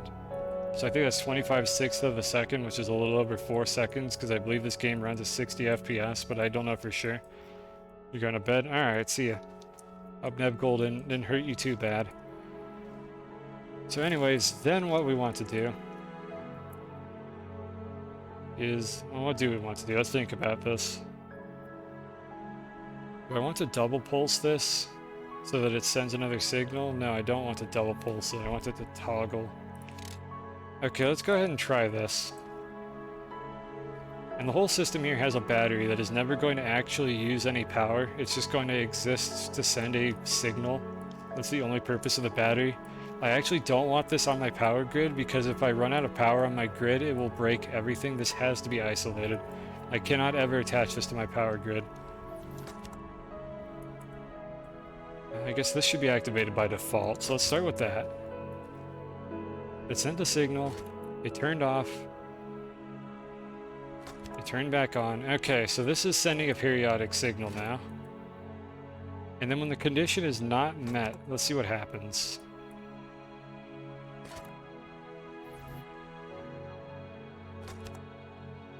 Alright, so the condition is not met anymore. And it just kind of, it finishes itself off in the on state is what happens, which I think is what I want. So we only need one delay repeater for this, which is a little bit simpler than the plant setup where I had to send 2 pulses, one to harvest the plants and then one to do it again to replant them. But pretty much the instant the condition is no longer met, I think this system is going to turn off. No, it actually pulses one more time when the condition is not met. I might need this to be a rising edge detector as well, which essentially just means I want to only detect when I get the first pulse and ignore the second one. I think that's what count repeaters would do in this situation. So let me try this again. My terminology might not be perfect here. I'm not an electrical engineer. I'm a software developer. I don't know a whole lot about the proper terminology. But essentially, I only want to detect the signal where this turns on, because unfortunately everything in this game is a toggle instead of like solid signals like Minecraft would have with redstone. This is more like Terraria's system where it sends pulses, and if you need state, you need to store it with like objects that are specifically capable of storing state, which is what these are. Like these power switches here are basically the same as the little lamps, like the AND gate lamps that you have in Terraria. Did we figure out the train? Nope. Still fucking fighting with it. We have something that sort of works, but I unfortunately need to build this thing to get it to work properly. But anyways, that's what this thing here is going to do. This is going to send a signal every other time it's activated. So I want it to activate when it's powered up the first time, but not when it powers down. That's the important part. So let me get another button repeater here. I wish I could fucking activate these just by hand, but we need button repeaters for that. Okay, and then what do I want it to do? So if I just go and have it activate the delay repeater, I am bound to this hell. Yep, I sure am. If I wanted to activate the delay repeater, I wanted to do two things. So let me make a target pane. Activate the delay repeater and that would be the train station that I'm activating right there. Okay, so this is going to turn on. It's going to call the train. It's going to activate this, which is going to turn this thing off, which is going to just burn the signal and not do anything. Okay, maybe this is not the correct spot to have this.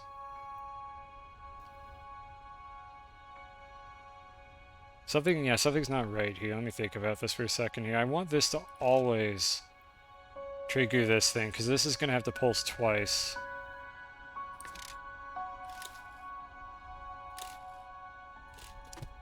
And then every other time it activates this. Okay, this might be the way to do it. This right here. Let me place this on top where it's easier to understand what it does. Okay, this might be it here. Let's see if this works. So it activated initially. Doesn't activate. Activates again, so it's only when it turns back on, and never when the signal drops. So what that means is if it's turned on between cycles and I power this, the signal dropping off early isn't going to do anything to it. And then this thing will reset itself back to the starting state. This might be it right here. This might be what I needed. And then this proximity repeater would just be the station instead. So the next step is make a really slow delay repeater. And the way to do that, I think, is you can just put a count repeater on top of it.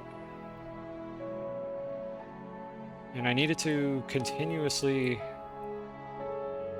Let's see, how do I want to do this? I could actually... No, that's going to cause problems. I think I want a slow delay is what I want. But then there's another issue, which is the possibility that this is still running when the thing fills up again if I have a really slow delay. Maybe I do want it on this segment. Nothing is ever simple, chat. Okay, we know we need a count repeater or multiple delay repeaters. I could make a stack, like a comically large stack of delay repeaters. But the issue I'm foreseeing is, what if I made a delay that was so long? Let's hypothetically set up a couple of these and try to simulate this. So one of the things you could do in this game is stack these. This one's already set to 25 for some reason. So I could put it like this, and this is going to basically stack both of the delay repeaters on top of one another. So I activate the bottom one, it'll fire the top one, and then it'll activate the thing. So this is going to be 50... Yeah, it's going to be about 8 to 10 seconds or something.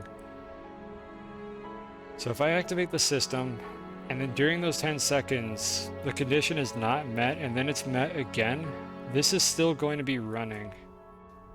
Which, there maybe just isn't a way to fix that. Maybe that's an edge case that I should just not worry about, because maybe it won't happen. Okay, so it's a really slow delay. I turned off. It's gonna fire again. This might be a case that I should just not worry about right now. So like I turn off the condition, the thing is still running. And then I turn the condition back on, and it would immediately do that.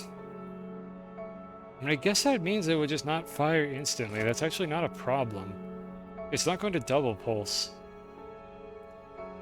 This just kind of puts a limit on the rate at which it can reactivate, because if I try to reactivate it and it's still not ready from the previous cycle, it just won't call the train immediately, but it will eventually call the train. So this could be fine. So this just means I need to figure out how to make a slow delay. And when I say slow, I mean I need this delay to take like 2 or 3 minutes to finish, to make sure there was plenty of time for the train at the other station to finish what it was doing, because it's going to probably be busy. Which I guess we established that doesn't matter that much. Maybe I could just make it a really fast and spammy signal. Or I tried turning the train on, turning it off the train and back on again. You have no idea how many times we've tried to do that. I don't think we need your IT support here. I think I'll work this one out myself. I wish it was as easy as turning the train off and on again. But this system is very convoluted. I suspect at least 2 of the features are just straight up bugged. So we're making do with what we got here. The features that are bugged is the train doesn't seem to consistently pick a direction when you activate it, and these fucking ports on the ends here don't actually send the train in the direction indicated. They just seem to send it either forwards or in a random direction. Oh yeah, and I guess another bug, something about the rail on the back here changing the behavior of the train, even though the train doesn't need to even go over there. Ah, fun. So I could honestly just do this, and like it'll keep trying. I don't have to have a big delay because the train can't seem to get interrupted. So it'll be a little spammy. It'll probably show a pop-up on the other side of the planet every time it fails to call the train, but it might work. So I think we can go ahead and try it, I suppose. Let me detach this nonsense. So the actual thing that's supposed to signal the signal, or signal the system, is the storage sensor. Let's see, what do we want to do here? Do I need to have another count repeater? So when the system is full, I want to activate this. And then when it's empty, I want it to deactivate. Or not full, I guess, is the thing I was going to test for. So this I might be able to just send this in like as it is now. Okay, so the system is not full. When it fills up, it's going to activate the system. And then instead of the proximity repeater, we want to go back and call the train periodically until the system is not full anymore.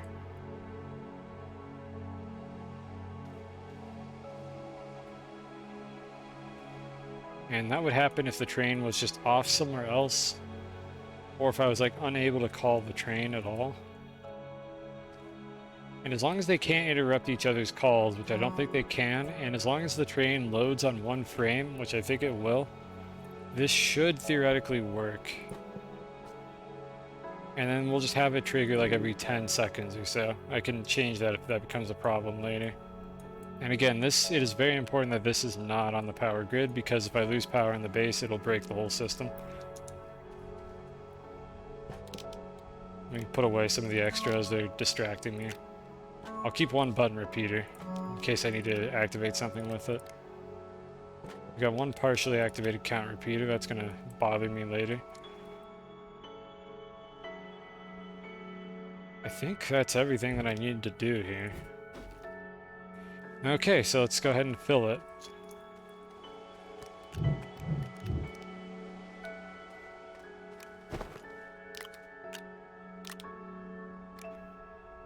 So I'm going to fill it. It's going to turn on. This one's activated, so this is going to trigger. It's going to fire the slow clock, and it's going to immediately call a train.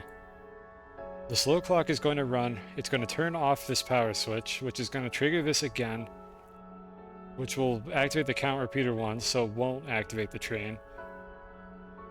And it'll keep doing that until this condition is no longer met. So we call the train. The train is full, so this is simulating the train not showing up yet. Like the train just isn't here. So what we should see is it's going to call the train again, which it can't. The train is busy. It's already here. Until it completely loads. It's going to do it again. It's not doing it again. Why is it not doing it again? Wait, why did this deactivate? This is a full or not full sensor. This was never filled. Was it? Oh, it was filled briefly. Okay, hold on. My test scenario might have just been bad. Yeah, I think my test scenario was bad. Let's reset this and not have shit on the train this time. Okay, so go ahead and start the train. Send it back. It hypothetically empties out. Whatever. I play this game in the opposite way that you play it. How do you play this game? There's only so much you could do running around on the planet digging holes before you get bored and you decide to turn it into a computer science simulator. Okay, we're gonna call the train. It's gonna activate. Train's gonna fill. Train's gonna leave. I need to simulate one where the train fails to arrive. So the timer is running, but it's not going to do anything, and we're back in the default state. I need to simulate one where the train doesn't show up. That's the next step here.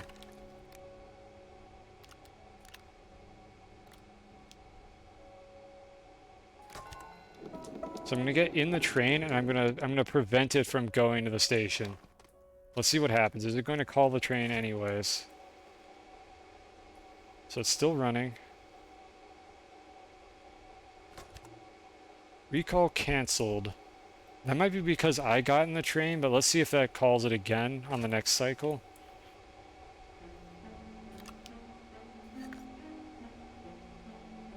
Okay, it seems to be robust. It just keeps trying until a train shows up to take the crap away.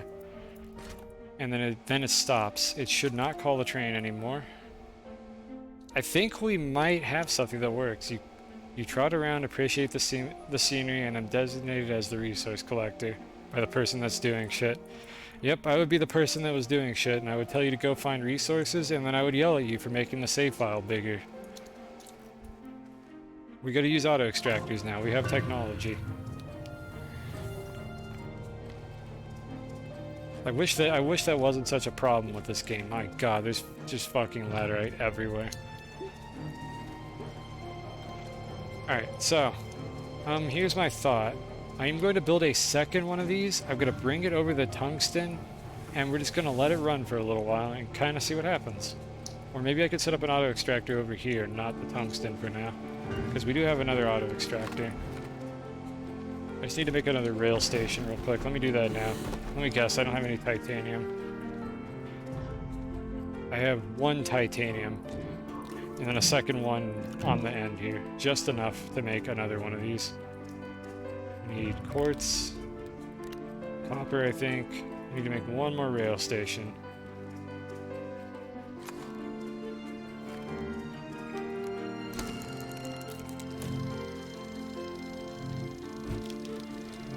Okay. I don't really care what this one is mining at the moment. I'm going to set up the other auto extractor on the graphite that we know is over here. I don't really care how shitty it is. This is all temporary. I just want a proof of concept that works. Hopefully this will mine the graphite, because the aluminum is over here underground in this area. It is probably going to also mine aluminum. We'll fix it later. We'll fix it in post. Let's get something that works for now. So this is actually the extra rail station that we have now that I think about it. I can just move this one over here. So let me do exactly that. Make sure it doesn't connect to anything. What was it trying to attach to over here? I saw it prompt to connect to one of these rails. I think these are out of the way. These rails are just for testing from earlier. I'm going to eventually scrap these. No, don't worry. The auto extractors are bugged, and you have to pick them up and place them on the ground every, like, couple hours, so you still have job security. Your job is just a lot more mundane now. Devs, please, fix the fucking auto extractors. Just make them work forever. Nerf them if that's not what you intended. But, like, my god, just make them work forever. Why do I have to go over to them and replace them every now and then? Like, they don't actually mine materials. They literally say that they mine materials from the ground, but they don't. They don't remove the materials. They just remember which ones they've mined. And when you pick them up and place them again, they forget. And you could just do it again, and again, and again. But you have to keep replacing the damn things. And it's super annoying, unintuitive. It's probably a bug. And hopefully they fix it someday. It's not a feature I'm fond of. Car on rail line. I disagree, but okay, I'll move this a 1/4 inch.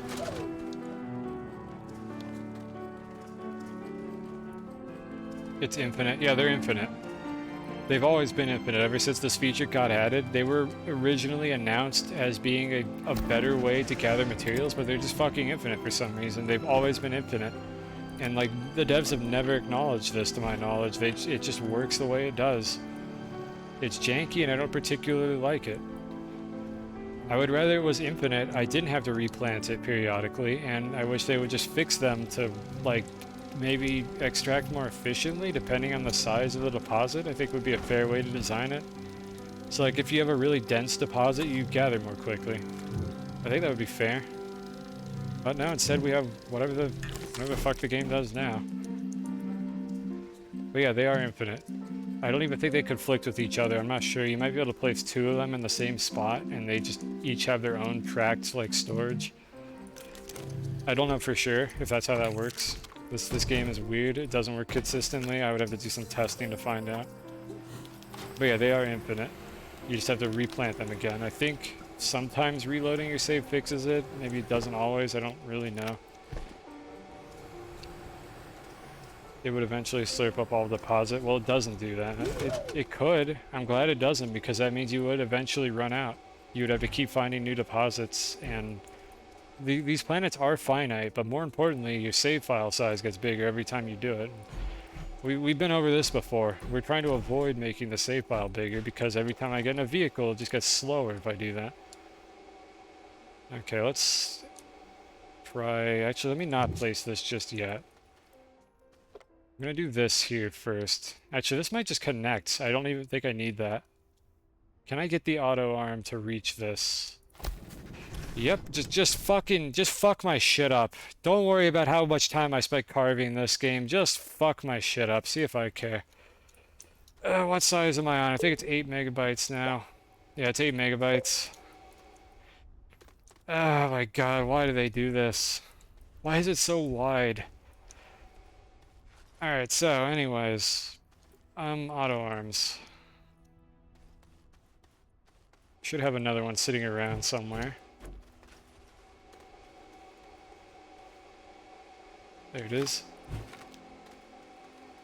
Less than you expected. That's because I am meticulously playing this game in a way to prevent my file size from getting too big. I do not wish to play the game this way, but I am forced to do so if I want it to be playable for the remainder of my streams. Because my god, it would not be playable if I was not doing this. If I was just running around digging shit up, like, this shit would quickly become impossible to play. Can I activate either of these? Come on now. There we go. Okay, I can grab that cable plug. We're fine. Do this. Activate the auto extractor, and let's watch it mine aluminum. It's actually mining graphite. Can you believe it? It fucking worked on the first try. I have so much shit I need to clean up between streams here. Anyways, we need to make a second one of these. And then I'm probably going to end the stream after this because my throat hurts. I've been talking for too long. But let's get the proof of concept up and running, and then we'll probably end stream after that. So we're almost done here.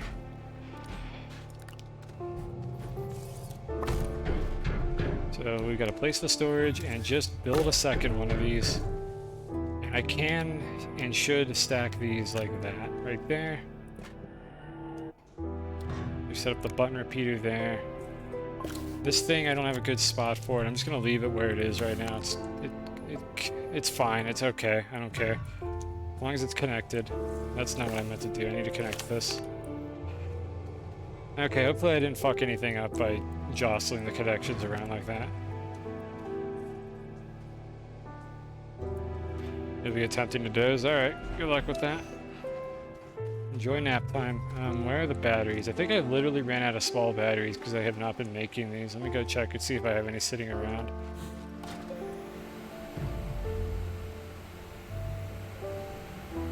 Yeah, we are completely out. I could use mini RTGs, but there's no reason to. So let me just make more batteries.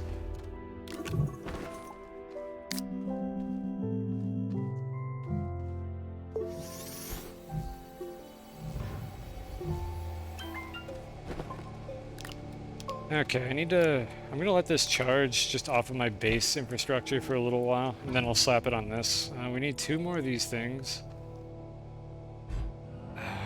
God, it's such a mess. I hate this.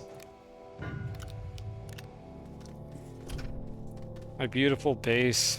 Why do the rails do this? This is why I use the tall rails, but in this case I just had a direct connection, so I didn't even get to use one. Alright, do that. Interestingly enough, these are backwards.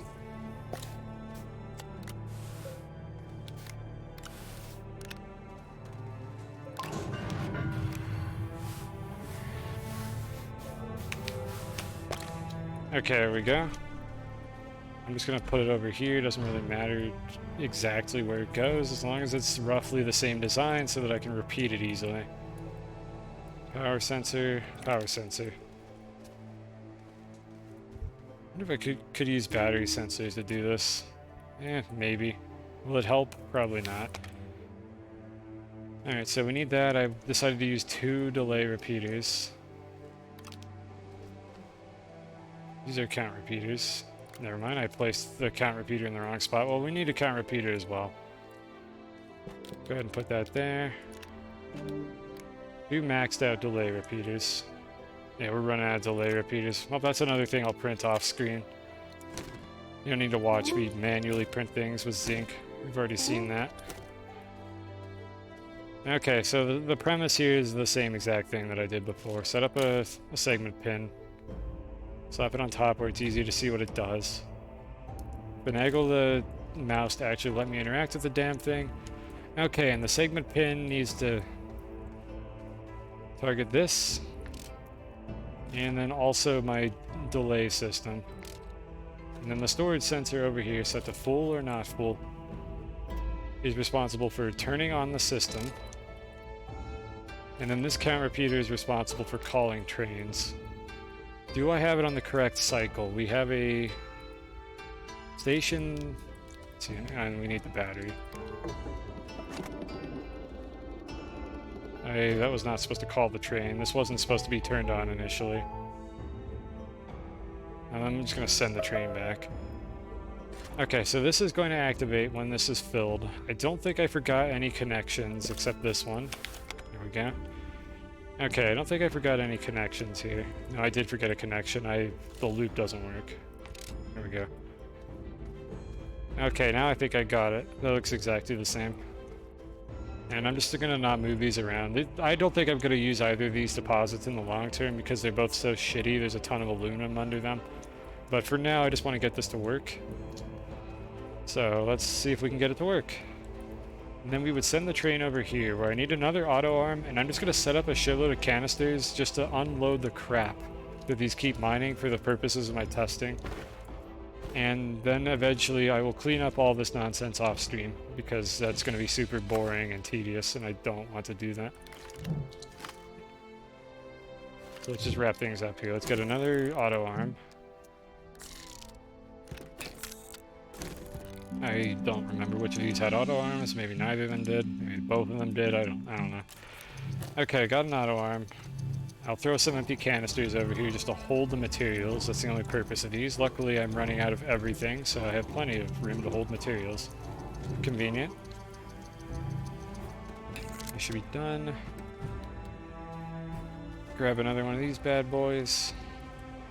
I think I'm running out of these A platforms. I am out of A platforms, aren't I? Yep. Okay, well I can mass produce more of these off stream.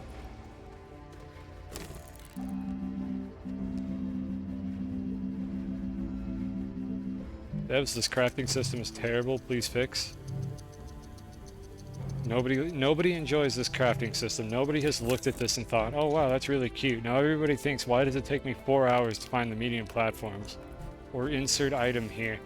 The backpack printer is worse. You don't even have a visual aid telling you where you need to be looking.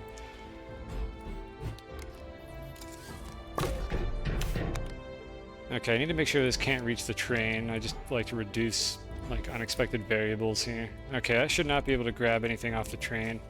No, that's absolutely going to grab this fucking thing off the train. Let me move it back a bit more. Okay, there had better be no way, no universe where this thing can grab the count repeater. I'm gonna be pissed off if it does that.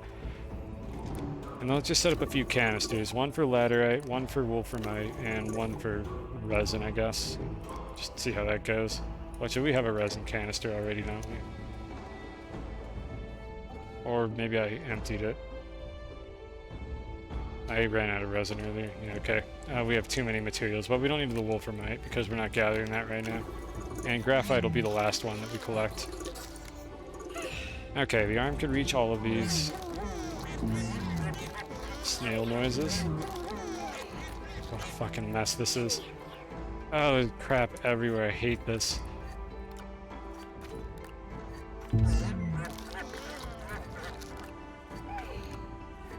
Okay. We're almost done here. We're on the home stretch. So we have what is supposed to be a resin farm that gathers laterite because this game is dumb. And over here we have a graphite farm that seems to actually gather graphite, oddly enough.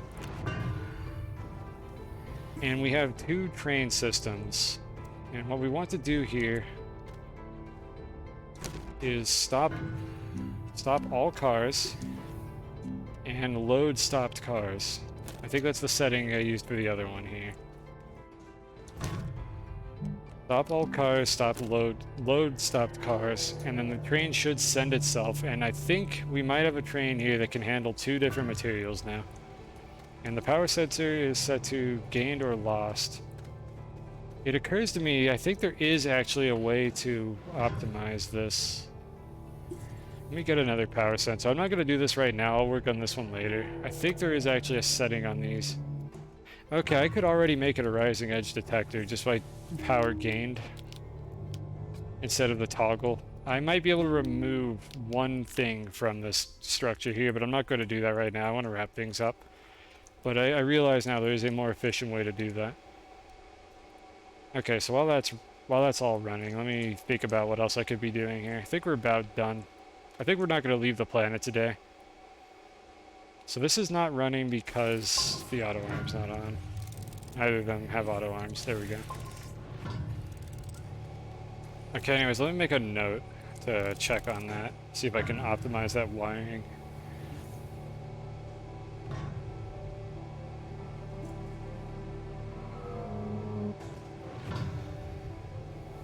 And we're just waiting for them to fill up naturally. I do need to be paying attention though. I don't want to miss it when it happens. Could be something breaks and I would like to see it if it happens.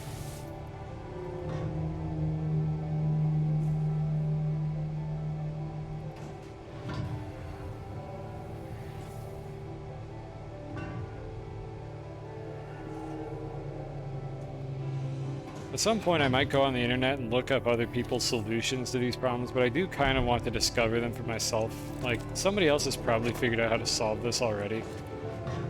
Okay, that looks good. Why did the train stop? You know, it looked good until the train just fucking stopped in the middle of the rail for no reason. Is it 'cause, okay, this one called the train. God. I don't think this is gonna work, Chad. I think this might be a 2-parter. We might have to figure this out next stream. The train wasn't supposed to fucking stop. It was supposed to continue over here, like it always has.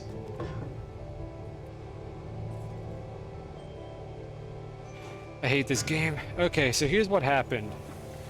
The train is on the rail junction. It got called on the rail junction. It fucking stopped for some reason.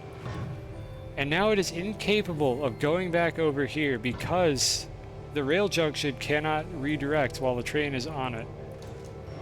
I think I might actually just fucking drop this system and run a wire all the way over here to just say call the train back. But I don't know. This is for a future stream. My brain's melting. I need to stop. So what if I called it again? If I called it again, it's stuck forever. We're soft locked. The train is never going to leave. And the whole system is fucked.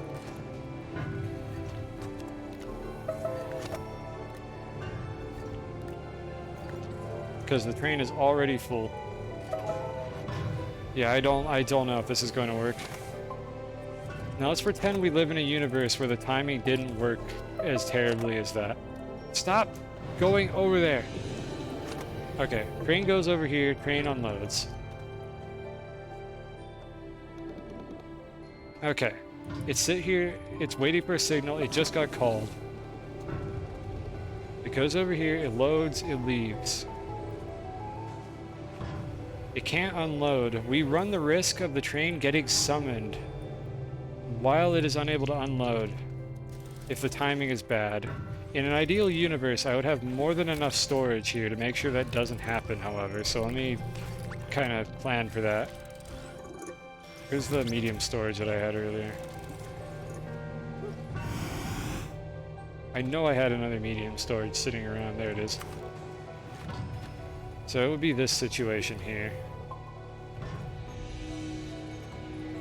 Okay. So we've got an edge case that bricks the whole system. Fantastic. Good to see that. Let's just see if the rest of it works, and then maybe there's a way to like unstick it in the edge case. Like maybe periodically call it back to the station. This is getting so hacky. Even if the train doesn't empty it, it still resets the cycle. That doesn't help with the problem that we're having here, though. The problem that I was having here is if a full train gets called into a station, it's never going to change its state. The storage sensor is never going to activate, and it's going to be stuck forever. That would help with the issue of it not fully unloading here. So I could do that.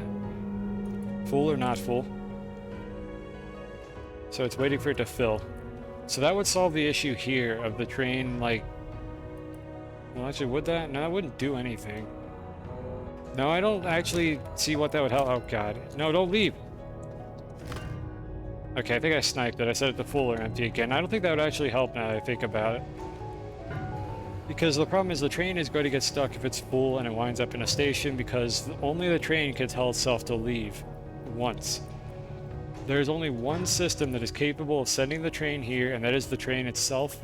If that fails for any reason, if the train sends itself to this station and then doesn't make it, the system is bricked. It is never going to unbrick itself because the train is never going to get emptied.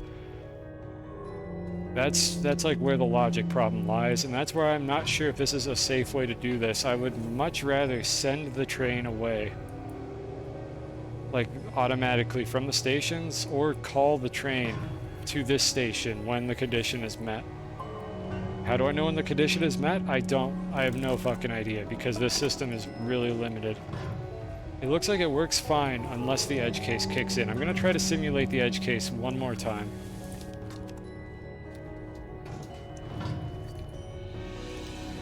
So just put some illegal materials here. I'm going to try to simulate this. Let's get this one mostly filled up, and I'm going to call it to both of them at the same time while it's on this junction and see what happens. Alright, that one's about to drop a material, so when I see the train get called, I'm going to drop this one here as it's in the junction.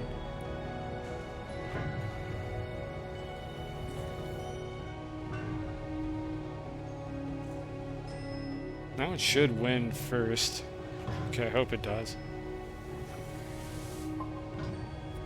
It's gonna be this one. Already got called. I'm stuck on something and... Oh, interesting, it happened. I didn't even have to simulate it. Yeah, so here's the problem. This is why I can't do this. The train is fucking stupid. And if it tries to... Oh, nice. If it tries to send itself home... It just doesn't go the whole way. If something else calls the train, it gets interrupted and it comes over here instead. I think the only way that I'm going to be able to get this to work is by calling the train from this station, because it seems like calling a train and sending a train are two different things in this convoluted ass game mechanic that they added.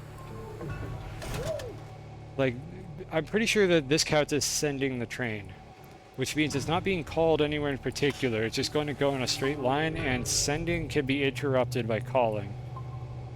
If I call the train back to the station like this, I think it can't be called back over here while it's in motion, is what should happen. Okay, this is an issue for a future stream. I think we're gonna wrap things up here. Yeah, I can't think of anywhere else to go with this. There's more that needs to be done. I want this to work, like, right here with the storage, I really do. But I don't think this is possible. I don't believe this is going to be functional. I need to come up with a better system. The tentative idea that I have right now is to just call the train back to the station eventually.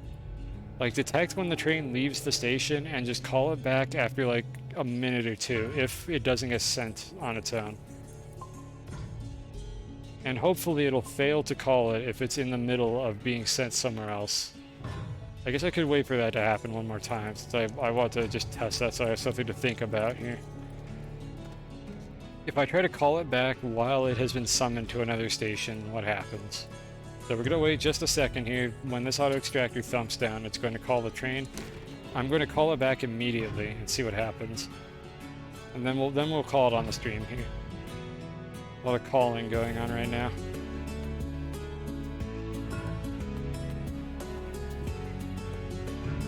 Okay, one more.